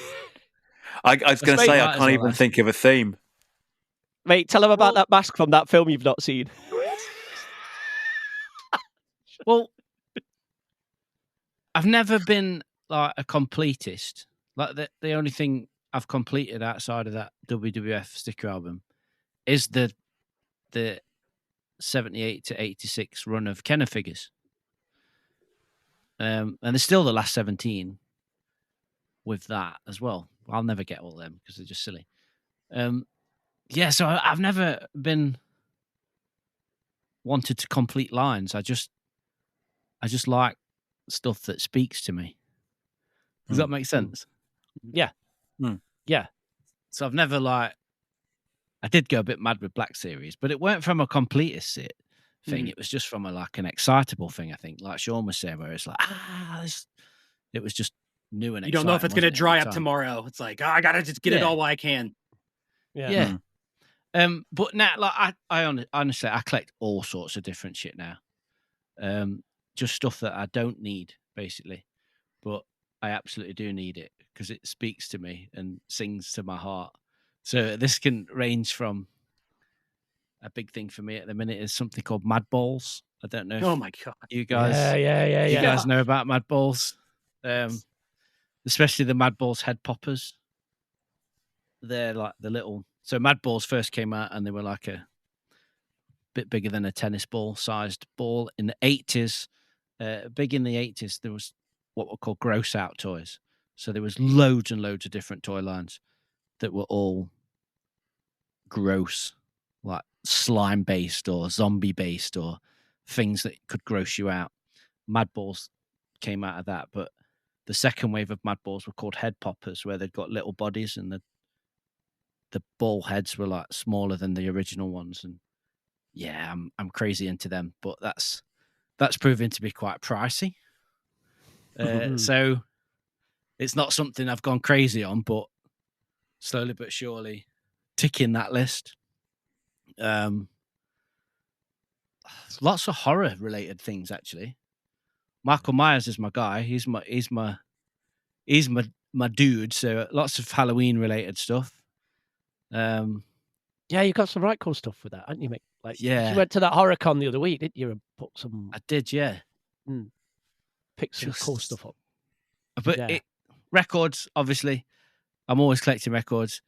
But things that like spark that memory of nostalgia, or just things that I think, oh, that looks cool. I don't know what it fucking is, but it looks cool and it's going to look rad on my shelf. Yeah. I like surrounding myself with cool shit because you're quite disciplined though, aren't you? I like being. Do you think? We like to believe. No, I do. Kev, no, I do. Do you think I'm disciplined? No. Sorry. I meant. No. Let me give some context here. I meant the discipline in the context of you buy everything, but at the back end, you're also moving your stock around. You know, you keep it moving at the back door as well. That sounds wrong, but you know what I mean. It's currently. I think after next week's HorrorCon, there'll need to be a purge. There'll have to be a rotation. See, all I do in those circumstances is the local charity shop gets a big box from me, whereas you actually make it work for yourself in that you can almost, I wouldn't say always, but you can almost fund this hobby you've got from what you're doing. Oh, absolutely. I've got to the point, and I'm sensible enough that if I know I can't afford something, I'm not going to buy it. No, I've got a budget when I go to these places, and it is fun money, for want of a better. I find myself at a point in my life where I'm blessed enough to be able to have money that doesn't need to support my normal life, if that makes sense. It's not a lot, but it's fun money to like have a play with. But yeah, I just, as a creative person, I hate calling myself that, but I'm a graphic designer for a living. Outside of that, I do freelance illustration. I'd say you're creative. Yeah, a big crafter. As a creative, I like surrounding myself with cool shit that spurs that creativity on. Do you know what I mean? That sparks that like imagination in me. But I'm waffling again, aren't I? Records, mate. I love collecting records. No, just like Kev. It's your mood board. I get it. I might have introduced Kev to bootlegs. I'll finish on that because I could waffle on that for a while. But he's introduced me to the world of Godzilla, and it's a fucking rabbit hole that I'm happy to fall down with him because it's mad and it's brilliant, mate, isn't it? It's just fucking brilliant. Honestly, these toys are just insane, and I love it, mate. Excellent. I just love it so much. And if money was no object, I've not finished. Space was no object. I'm not. Finished sorry, mate. Sorry. All right. Right. So outside of Godzilla stuff, a lot of Japanese. There's a Japanese art form called sofubi, which is that goes into the art toy side of things, which sits alongside bootlegs. But Japanese sofubi toys, it's a very, very I think Japan, China, and there's one place in America that use this form of making toys, and it's stupidly collectible and expensive, but these toys are just insane. I've got a couple, like this is a sofubi toy. It's made out of plastic. It's hollow, and it's just, what is it? I don't know. It fucking spoke to me though when I saw it, and I was like, Looks "You're like coming home with me." Looks like a tongue. your property of Chris Hall. Not only did I buy a pink one, I bought a green one as well. So happy days. Do you know what I mean? It's just daft, isn't it? But all I can describe to the listeners, there is that Chris has bought what looks like a plastic half. It looks like a half melted popsicle stick or ice cream with arms and legs. It looks like a brain and a tongue mixed together as a monster. Yeah, but how sick is it? It's fucking great though, isn't it? That's cool. It's rad, isn't it? Yeah. It's really good. Yes, but probably the biggest thing for me collecting is because it's something I've become involved in, and that is bootlegs. It's a world. It's like, it goes back to that same thing. Like, you've been to a million cons, you've seen everything that Hasbro have got to produce, and then you see these independent toy makers that make these things that first of all make you laugh, and then you look at them with more detail, and it's like, holy shit, how much like time and effort and thought and creativity has gone into this. And it's a world I've got, I'd say, a bit more than a toe in. And hopefully we'll have a lot more in soon. But yeah, it's fucking brilliant, mate. I've got loads up here. Absolutely mad. Like He-Woks. Why would you not want to buy He-Woks? He's up. He's moving. He's moving. It's a fucking double pack, mate, of He-Wok and Skellywok. And it's 2 Ewoks with He-Man and Skeletor's heads. Yeah. Why would you not want He-Woks in your life? Well, it's like their faces. Their faces were put on there. They still have the little teddy bear ears. Yeah. So they're still kind of cute, but it's kind of like a Renaissance painting where they didn't know how to paint baby faces, so they have like adult faces on little cute children. It's pretty amazing. Sick. I like it. It's great. But yeah, I love that. Like the whole thing with bootlegs is like mashups. Yeah. Like the Chewbacca figure you bought. Yeah, that's the alien from They Live, but mixed with Star Wars. So it's They Live and Star Wars, and there's a full. I love those figures when they do that, mate. Shit up, but I mean, I talked a lot to Sean a lot about it last week. That stuff is those figures are great. They're absolutely brilliant, and the quality is better than what you can get. It's what you can get that the big boys are doing. The quality is phenomenal.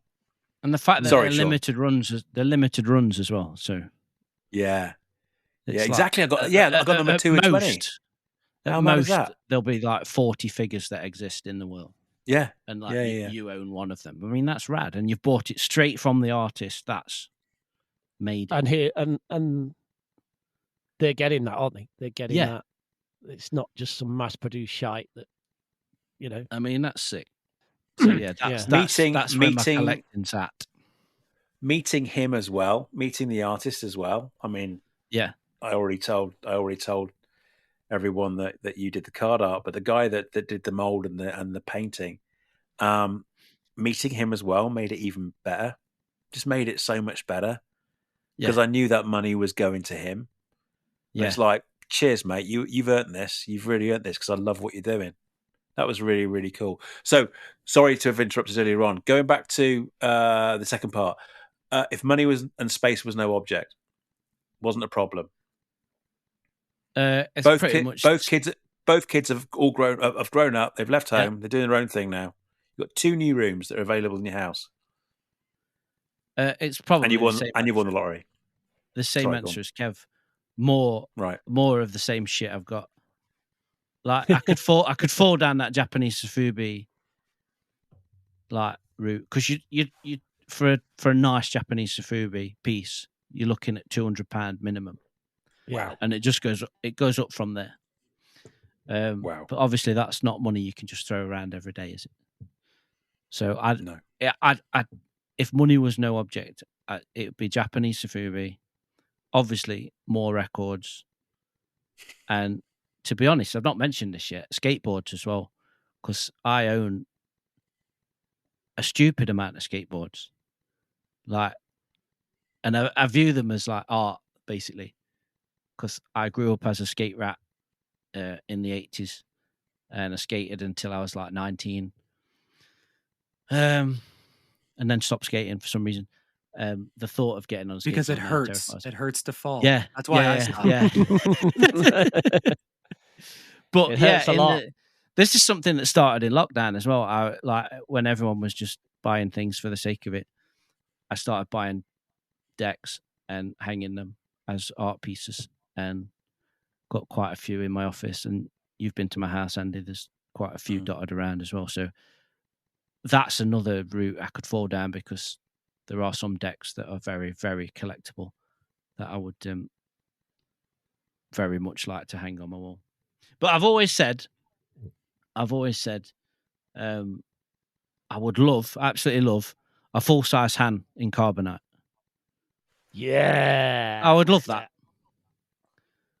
Like, I know you can buy them, because the guy I've got a tattoo, Star Wars tattoo sleeve, and the guy that did it had one in his studio. So I had like 9 sessions on my arm, and I would sit there for like 6 hours at a time, staring at this thing, thinking, I'd fucking love one of them one day, because it just looks so good in person. I mean, it's such an iconic thing from the films, isn't it? Yeah. And it looks so good in person, just like hanging on the wall. So yeah, if space and money, I have priced them up. Like, you can get one for like about £900 in the UK. You can upgrade to like 1,200 and get all the electronics and stuff on the side. Not that I've looked into it or anything. But yeah, it's funny. You have looked into it, mate. Yeah, I have looked into it. Yeah, obviously, mate. You've taken one of mine. You've taken one of mine, because I was gonna. However, that's yeah. There's a company called Regal Robot that they do limited runs of stuff, and Regal Robot is kind of like has access to all the archives and everything. He did the Tauntaun head. I don't know if you ever saw that. He did the Tauntaun. Yes, head, mate. Yes, on the wall. Honestly, the guy is it Tom Pina? I can't remember his name. Tom Spina. I'll find out. Spina. Thank you. Clever guy. Really rate that company, but they do everything in limited edition. And I think his hand in carbonite was about 10 times the price of what you're talking about, because it was screen accurate and it had all the electrics in it, and the weight, and an amazing stand that goes with it. But that But yeah, no, I'm with you there. That's certainly on the bucket list. If I don't know, yeah, that's the one. But then it's like, what if I'd got that? What would it be? What would be after that? I wouldn't be satisfied, would I? It'd be like the hunt would continue, and there'd be something else, mate. That's how you turn into Michael. That's how you turn into Michael Jackson, and you end up with a house full of gold lions and crazy shit like that. To be honest, I love all these records behind me. With like, they speak to my soul. I love collecting all this shit, but a massive part of it for me is the hunt. Whether it's if I'm at a record fair with Kev, digging in the boxes, or I'm at a toy fair, scrounging through a box of loose figures. I'm just a plastic crack addict. That's it, mate. Full stop. I love it. That reminds me of a question that I've always been meaning to ask you when we meet up, but I've always forgotten it. Do you ever find yourself buying something in the heat of the moment and then churning it quite quickly because you regret it? Do you ever? I have done in the past. Yeah, I've bought stuff in the past where I've like, what did I buy that for? Okay. But it's like asking, have you been to Star Wars Celebration before? Yeah, like, absolutely. What the hell did I buy this for? This was stupid. Yeah. Okay, fantastic. Sean, questions 2 and 3. So what are you collecting now? And if money was no object? So Chris reminded me of one that I don't normally think about, but I will say I've always collected and I've always been absolutely feral about, sits in the back of my mind, and that's decals, stickers. I have shoe boxes of them. I buy them everywhere I go. It is hard. I don't stick them on anything. I have piles. Like, I just have piles of them everywhere. And then I collect them all and I put them in a box. So decals, huge. I'm waiting for Chris to get back because I'm sure he's coming back with something awesome. Yeah. Especially vintage skateboarding stickers all day. What did he say? Dude, I'll have to send you a picture of my sticker box because it really amped up. I think every kid is obsessed with stickers, but I worked at that screen printing company when I was 16 through 20, where we made Alien Workshop, Habitat, all like we made their stickers for them, and so it's like then they made them all the way back into the 80s. So like H Street, all these other like all those old kind of Pal Peralta decals, just having those around all the time. It's like, oh, I need to start collecting these myself. That's rad, mate. Yeah, that's so yeah, decals is a huge one. I didn't even think. I don't even know why that never popped in my head because they're the ones that sit in the back of your mind. Like that's just like the day to day. That's like breathing. It's not a con or a show I go to without picking up a sticker. Yeah, it's like I get a sticker in the mail. I get a sticker in the mail from something. It's like, ooh, I mean, what am I gonna do? Throw it away? Like, yeah. I love some of those stickers as well because you're like, are these free? Can I take one? Are they? Do I have to pay for these? Like, I don't know. It's great. It's like, how much is it? It's like, I hate when you got them. They're like $10. It's like, fuck. It's just gonna sit in my shoebox. That's my problem, not your problem. But I need that sticker. So there's that. Some of the I don't think I appreciated. Sorry, buddy. I don't think I appreciated. Nice. I don't think I appreciated stickers until a bit like bootleg. Until I saw creators doing their own. Yeah. I mean, you guys over at Scruffy's, you Chris, you do your own stickers to give out, and I probably got. I'm going to say, don't put me in that. Well, me too, mate. Me too. But the point being is that there's so much there's so much about the individual that's put into designing these stickers. It's given me a new appreciation of stickers because you get to a point where it's kind of, especially in the job that I do, they're giving away as marketing like freebies. It's like it's like picking up business cards. Do you know what I mean? But then when you go to somewhere like Celebration, you see all these young dynamic creators out there like you good folk that are handing out stickers to folk to market your business. There you go, and it's really cool. It's very, very cool.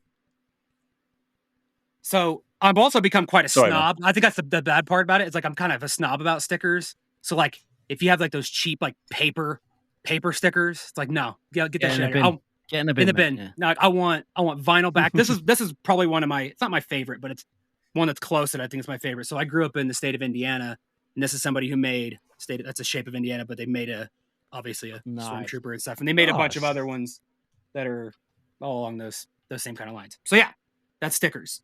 Some of the stuff that I think I've switched to a lot recently is definitely a lot more art. I think it's easier to incorporate into the house, like prints and stuff. I'm always like, I'd love to get more originals. I only have one original, like piece of art from an artist, and I cherish it. And I was like, I'd love to get more of that, but obviously that price point is astronomical. So maybe that's part of my money no object kind of thing. Kev, I can't believe neither of us have talked about posters.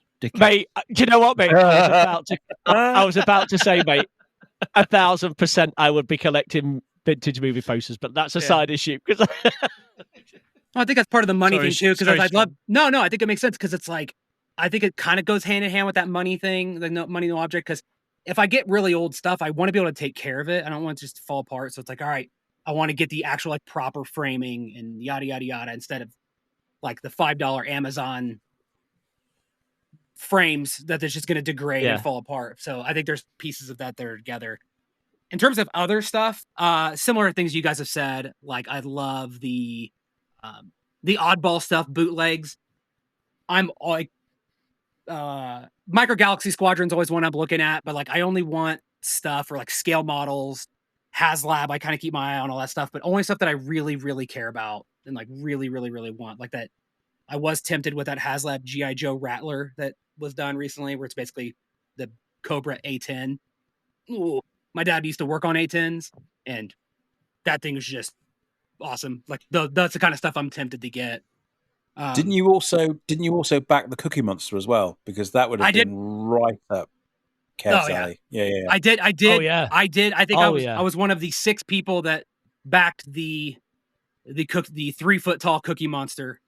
That was nowhere close to getting funded. I don't think they have it on there anymore. I don't think they acknowledge that it existed. But I was one of those. Yeah. If money was no object. Now this is the one that was more interesting. Same kind of answers as you other guys. I think I'd focus more on like making my display, like displaying the stuff and making my space better. Like I'd obviously have a bigger room. It'd be cool to have all this stuff displayed in a way where you can see it and interact with it. And it's not all just mashed together. In terms of like actual things, I would love a prototype or one shot of the original Playmates Turtles line, like one of the original 4, or like Shredder. Like, I would love that. Or other stuff that like I think I would spend that money on these items, but I think I would also pay. It's like stuff you can't go on the hunt for. Like I would love to have manufacturing dies or injection molding dies or like stuff like that, like the one shots, like the manufacturing materials that like you just don't like. It's not going to show up at a toy fair and be like, hey, this is an 80-pound injection mold brick that made the Voltron sword. It's like, but if somebody's got that stuff somewhere, but I think that's just like outside of my like head, like my range of stuff. So money, no object. I want to get into that world. And just I think that stuff's just incredible. There's a guy I watch on YouTube called Froggy Flips, and he's a fucking brilliant. He's mad into like Mad Balls and 80s shit, but he started picking up that kind of stuff that's like you can't just buy it from places. Like he's got some original molds of the Mad Ball stuff, and the original like paintings of the artwork that went on the box. Yeah. And things like, do you know what I mean? It's shit like that in it. That's like, ooh. His channel's amazing, mate, isn't it? That channel's like the absolute. I know I've talked about those books that I got. Yeah. Like I'd love to get like the chromolins of like the uncut sheets of the card backs, like from the printers. It's like, dude, if I could get an uncut sheet of the 89 Batman trading cards. Good God. Oh, that'd be on. Yeah. She's like, where's that going? It's going in fucking front room, love. Trust me. Yeah. Like people talk about like rocket firing boba or like the vinyl cape job. No, I got the injection mold. I got the dye that made it. Like, yes, kiss my ass. Like that's just, to me, those are like God tier kind of items. More realistically, if I had unlimited money, I would absolutely. Like I wouldn't go to like Regal Robot, not to shit on your idea, but I would just literally pay a custom builder, like people who work on this stuff, to just make me a one of a kind ship. Like make me a 1 foot tall by 2 foot wide TIE bomber, completely custom, completely accurate, no holds barred. Do it like a cross section, like cut it in half and like do all the details inside. Don't care what it costs. I'll pay $100,000 for it because I have it because money's no object. That's a really cool idea, Sean. That's a really cool one. I just need the money. I just need the money. Yeah. Yeah. And if money was no object, I would just have rich friends so I could be in a Star Wars show or something, and I could just be there and just steal something from set. That's my other option. That's just something that I'm like, I could be a character. I have rich friends. I'm going to be a character with a helmet. I'm going to be the next Boba Fett, and I'm just going to keep it. I'm just going to keep the stuff. I'm taking this with me. Mate, I'm taking this with me. Yeah. Woo. Let's go. If money was no object, I would buy Warwick Davis and just have him live in my house. What a collectible. Do you know what I mean? How entertaining would that be? Warwick Davis just like milling around your house. Brilliant. I would just buy Disney and just do whatever I wanted. Yeah. Oh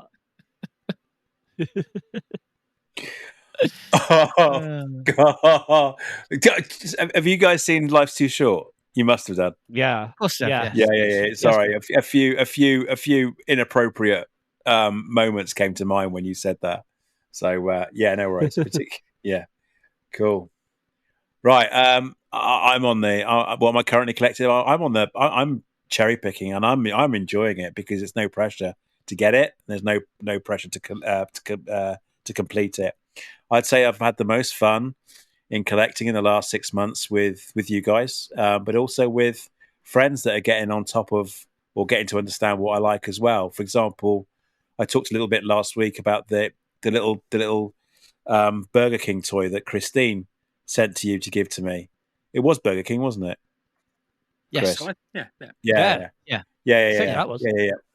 Yeah, I mean, little things like that. I'm getting more pleasure out of the candle you sent to me for my birthday. Oh, the chewy Kev. one. Yeah, the chewy one. That, I'm pleased to say, is in absolutely immaculate condition. And has not been opened. Mate, you've not even opened it, lad. Not been opened. Absolute legend. We can still be friends. Glorious. But the point being is that it's random shit like that I'm getting so much pleasure out of. And so if money was no object, I don't think I would collect a collection in inverted commas. It would be random one-off things again. Does that make sense? So rather than I need to get all of the I don't know, Funko Pops between the years 2015 and 2020. None of that shit. I'm not a completionist in that respect. And I wouldn't even keep it to one media either. So, I mean, you've kind of already said that if money was no object, I'd love a hand in carbonite on my wall. Would it mean I'd get other things as well? Not necessarily. But if you're taking the hand in carbonite, there's a company called, I think they're called the Jarrett Creations, and they produce an absolute pinpoint perfect replica of the holochess table from the Millennium Falcon. And holy shit, yeah. It's expensive, boys. It's very, very expensive. So, money's no object. Just get yourself in carbonite. Screw Hans. Yeah, just... Yeah, that I've changed my answer. Money's no object. I'm getting Kevin carbonite and putting it on my fucking wall. Because when fucking Jabba's like laughing because he looks at him every day, I'd come downstairs every morning, make myself a Yorkshire Gold, go into the front room, look at Kev.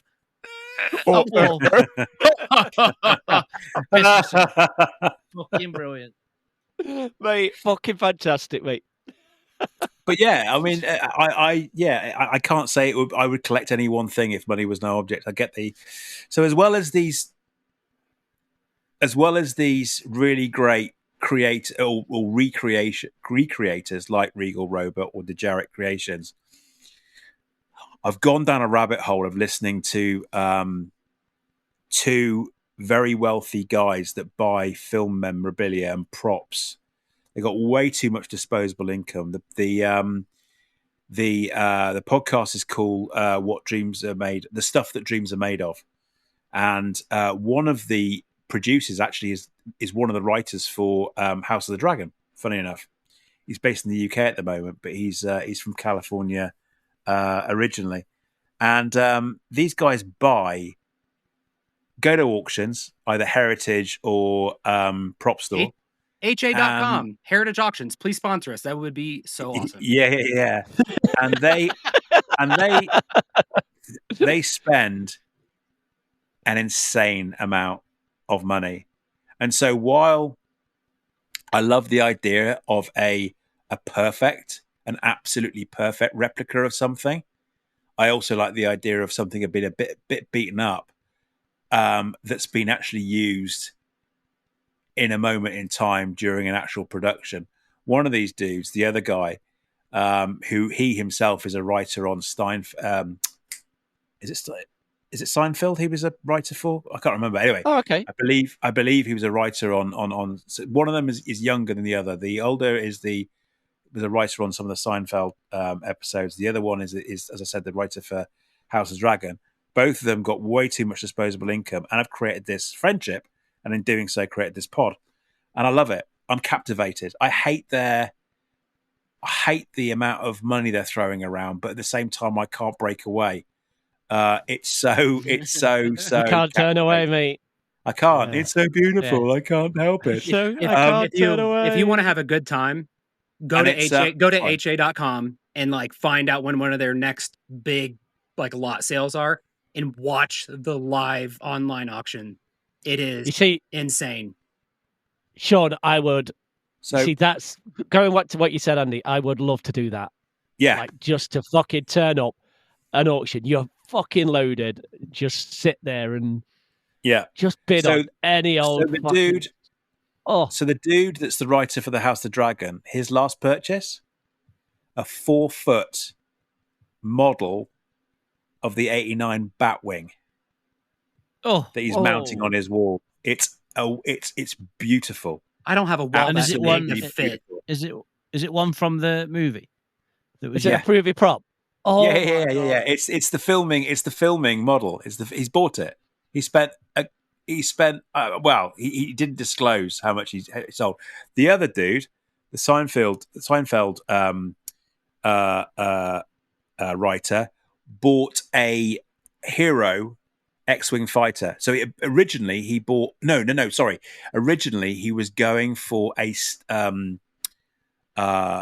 fighter. So in other words, one that they were going to blow up, but it never got blown up it was never used in the filming. Right. And so therefore it's still in pristine condition, but because it's a stunt fighter that was meant to be destroyed, it doesn't have any of the detail. And he was kicking himself because he missed it. A year or so later, this Hero one comes up, and what I didn't realize, I don't know if you know this, guys, but the X-wing fighters, they only made, depending on the size, they only made a few of them, and what they did was they changed the decals to kind of tell you what number. So you got red leader, you got red 2, red 3.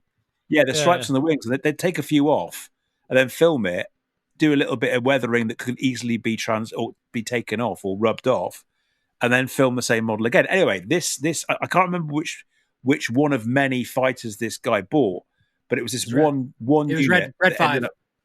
It was Red 5 that they found in a garage after one of the guys who worked on the film passed away, and his family found it. Yeah, right. But I mean, it was in excess of $2 million, though, wasn't it? He paid in the end. Wow, it's a lot of a lot of money. That's amazing. But like he you paid guys, that. but yeah, no. This is the interesting bit about it. They're all on payment plans. So what he'll do is he's got an ongoing. Oh, music to my ears. These guys have. I mean, these guys have got a lot of money, and so therefore they've got a lot of credit. They've got a lot of credit. But what they do, which I find quite interesting, and it actually, to a lesser degree, it reminds me of what Chris does. So what they do is that they buy these expensive props, and they'll work out an arrangement with Heritage or with Prop Store, both of which have amazing credit facilities, and they'll basically pay it off over time. But at the same time, against that balance, they'll take some of their old kit, some of their old stuff, and use that as equity against that loan, of which Prop Store or Heritage will then re-auction it themselves, take their own cut, and then offset against the balance of the credit for the latest piece of work they bought. Really clever stuff.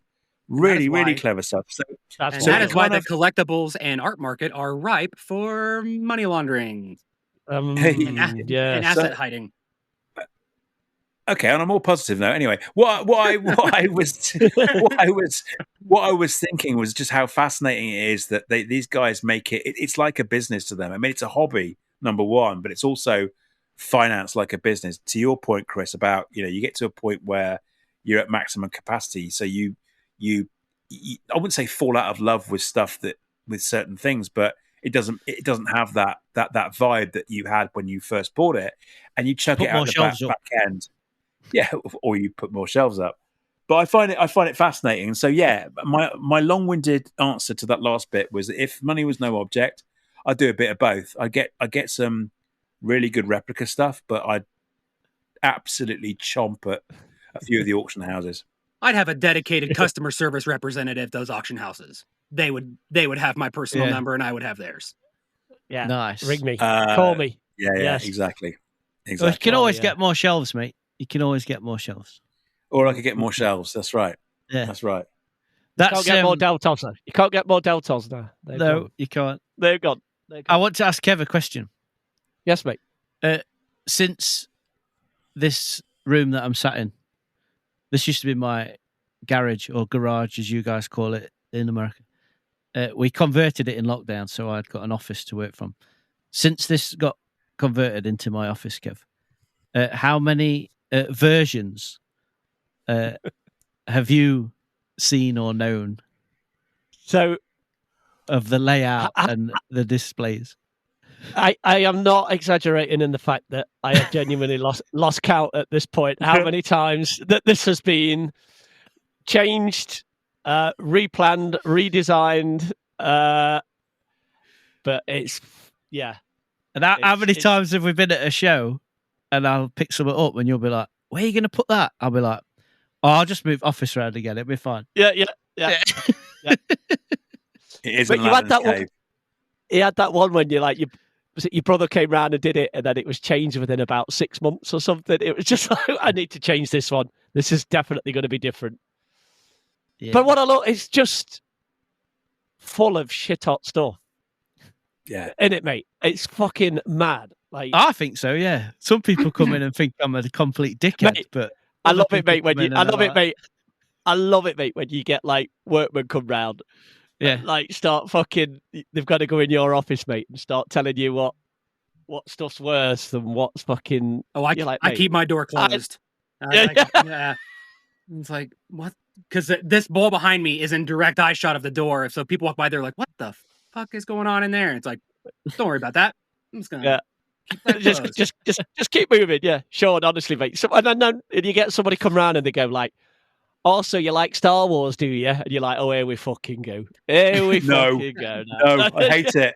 No, that's why I put the fake vegetation on the wall. That's why I put the fake vegetation on the wall, because they're usually like, "Is that real?" It's like they don't see all the other little crap. It just blends it in like camouflage. Yeah. It's hiding. It's like, yeah, it's real plants. Close the door. Yep. Let's see it. Awesome. Belong. Well, gentlemen, we have absolutely hammered our record, and I thought we could talk. Left to our own devices, I thought we could talk forever, but we've done really well. We kept it. I know. I'm only just getting started, mate. I'm ready to go buy some shit. You're not the one that's got to get up at 6 a.m. to go and pick up an American flying in from Boston. Oh yeah. Let me tell you about. We're not even talking. Yeah. I want to tell you about my Captain Tarple's focus. I've got to talk about mine and Emily's absolutely obsession with film posters. Yeah. Yeah. I would go ape shit on them. Do you original film posters? Do you sync up with any of the local movie theaters to try to get any of the ones that are currently in, or are you mostly vintage? Yeah. No. Kev will tell you a story about that. I picked some up. Yeah, I picked up some. Chris, have you got it, mate? So like my local one, not the multiplexes because they won't give them away, but like I've got like a little one near me that sells posters off for £3. Oh, nice. Like £3. And I got Chris. Well, we got one each. Sick. Of like the Matt Ferguson quad episode 1-1. That's probably one of my biggest regrets is that Madison used to work a long time ago at a movie theater, and she sent me like one of the 10-foot, like 8-foot posters one time for free of the Fantastic Mr. Fox. I don't know what happened to it. Oh my god!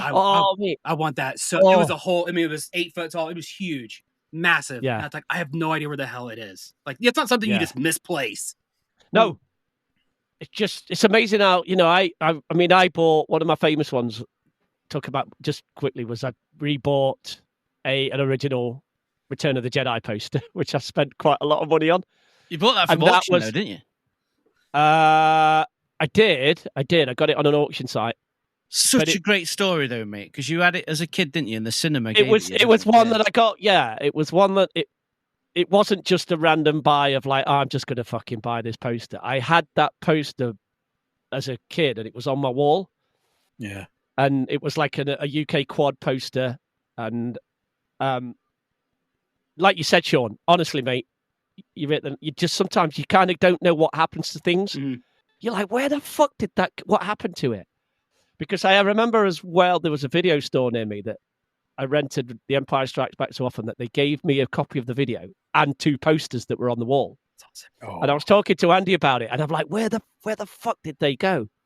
But this poster was like really, this Return of the Jedi one was amazing because it was like amazing film to me at the time. Because a 9-year-old going to the cinema with my parents for the first, and watching it. And I saw this poster on an auction. I've got to get it, and then we went bidding on it, and it's framed, and it's in the room. And I love. I'm not a poster fan, but ever since I met you guys, I knew. I would absolutely go down that. No. But every time all I'm saying is every time I've been to the cinema since we all met, I've picked up those IMAX posters I dropped off with you guys last week. Lucy's like, "What are you going to do with that?" It's like, I'm going to wait 6 months until I see Kev and Chris and drop it off with them. But if I was to go down that rat hole, I love it's the foreign iterations of films that I love. Yeah, their movie posters are brilliant. Some of I mean, it's almost a cliche. Everyone loves the Japanese stuff. Some of the Korean posters are phenomenal because, of course, they've got. I mean, Korean as an alphabet is quite a modern. It's only a 200-year-old alphabet, and it's quite modern, quite blocky, and it looks mint. It stylizes it in an interesting way. Yeah. It's absolutely brilliant. Some of the Turkish stuff is batshit crazy. I love it. I absolutely love it. Especially when it's not related to the film at all. Like it's like Star Wars, and it's like guy on a horse, and just all this other crazy shit. It's like we got a description, and we just made it whatever. Oh well, Chris and I do that. Like we look at some of the film posters, and it's just how random they are. Where they have like kind of stills from the film in a collage. Yeah. And you're just going like, and it'll be Polish, or it'll be. It looks so good. Yeah. And we just sit there going, "This looks fucking brilliant." Money. No, go ahead. Sorry. Yeah. No, I mean that genuinely. I got an email today because I subscribed to get an email from a place called Japanese Posters. Mate, Wicked. Sick. Yeah. There's a Star Wars poster. There's a Star Wars poster on this Japanese poster place. That it's an ultra rare original release Japanese movie poster from 78. It's 10.5 grand. Wow. Oh, right, 10.5 to buy. This poster is fucking amazing. If money was no object, that'd be on its way to me right now. Like, genuinely, it's and stuff like that. I love. I absolutely would go down that rabbit hole. Absolutely would. Again, like as a creative, artwork is just like just run out of space. Like you guys have been to my house. There's fucking artwork and prints everywhere, and I've just got them in tubes like that. I've just got this came the other day, and I was like, "Where the fuck am I going?" I forgot I'd even ordered it, but where am I going to put this? Brilliant! Got no room for it. I know the feeling. Why did I even buy it? I still got to frame this. I don't even know where I'm gonna put it. Sorry. I love it though. Sean has a poster, an A4 poster of a cat with a very large mouth that is either screaming, yawning. It's that cat that's like a meme. It's going bop bop bop bop bop bop bop bop bop bop, but it's like bop bop bop bop. Got it. Somebody hand painted it and made prints, and I love it. But it never stops, does it, guys? It never stops. Never stops. No, it never stops. And it's I know it's for want of a better phrase, I know it's a problem, and I know it's an addiction, but maybe for you, there's worse things to be addicted to in the world, isn't there? I'm not hurting anyone. Yeah. I'm causing myself joy. So. You're not hurting it. That's it, mate. We're not hurting. We're just, and we love it. We all love it. Money no object. I'd pay somebody to change all my posters out every day, and when I wake up, it's just a different set in their house. That would be amazing. That's what you and Emily have got to do. Emily and I think that's what we will be doing, John. Rotating frames. We've got that much artwork and posters. We will be doing that ourselves. Like, don't worry. We will be doing that. You should come to the poster convention with us next year, Andy. The Vice Press convention. Come up to that. For that one. Oh, mate. What, as your counsellor? Yeah. Yeah. Please don't buy it. Kev, step away. Step away, Kev. I think they call that a quiver boy. Like you carry the quiver full of poster tubes and just. Okay. Yeah. Okay. Because you think we're going nuts at the toy fair. You should see us there. I can only imagine. Gents, I need to go to bed, so I'm going to say good night to you all, and thank you so much for your time. I really, really appreciate it. You take the piss out of me all the time. I take it. But you know I love you. I love you both very, very much. I love you back, mate. I love you back. And so where would people? I was about to say where would people find you, but you love your anonymity at the moment. What's your address? So, where do you live? Yeah. So I'll do it on your behalf. Follow these guys at Scruffy Lookin Podcasters. They are extremely funny. It doesn't make sense. It doesn't make a lot of sense at all. There are two very eloquent guys that join these two from the lovely state of Maine in the US, and then there's these two. It shouldn't work, but somehow it does. And I love it. And they haven't recorded for quite a while. So if you don't know where Scruffy Lookin Podcasters is, please look it up on your podcast catcher of choice. It's a lot of fun. There's a lot of very, very funny episodes there that typically have me in stitches. Apart from the pod itself, anything else you wanna push, guys? Anywhere we can get hold of you? Kev, mate, where do you hang out on the internet? Can we find you? Can we go find you, Kev? Where's your season ticket? What stand? What seat number? Breaking news, mate. Kev is now on Instagram. Hey, I'll have you know. Kev's on Instagram. Now on there. Kev is liking our photos for the podcast before anybody else. Andy, thank you very much, Sean. Hey. Thank you very much. You see, I wasn't sure if it was public knowledge. I'm sitting here dying, going, Kev's on Instagram. It's blowing my mind. I wish this prick could get off this thing. Oh yes. If you want to see photos of Kev and his mum at various football grounds around the country, follow Kev on Instagram. Excellent. It's rad, mate. It's great. Love it. What's your handle, mate? I don't know. KPG 1974. I'm just dragging it out because Andy wants to go to bed. I really am. Yeah. What about you, Christopher? What's yours, mate? Tell me. You can look at my record collection on Instagram at Chris_and_stuff. So Chris and Stuff. Or you can check out my artwork, which is currently on pause while other projects take precedent. But there's more coming from that page soon. Ooh. So Chris Hall Illustration, which might be changing its name soon and changing direction and format. Yeah. But yeah, follow that and you can stay up to date on bits and bobs. But yeah, listen to the pod when we actually record.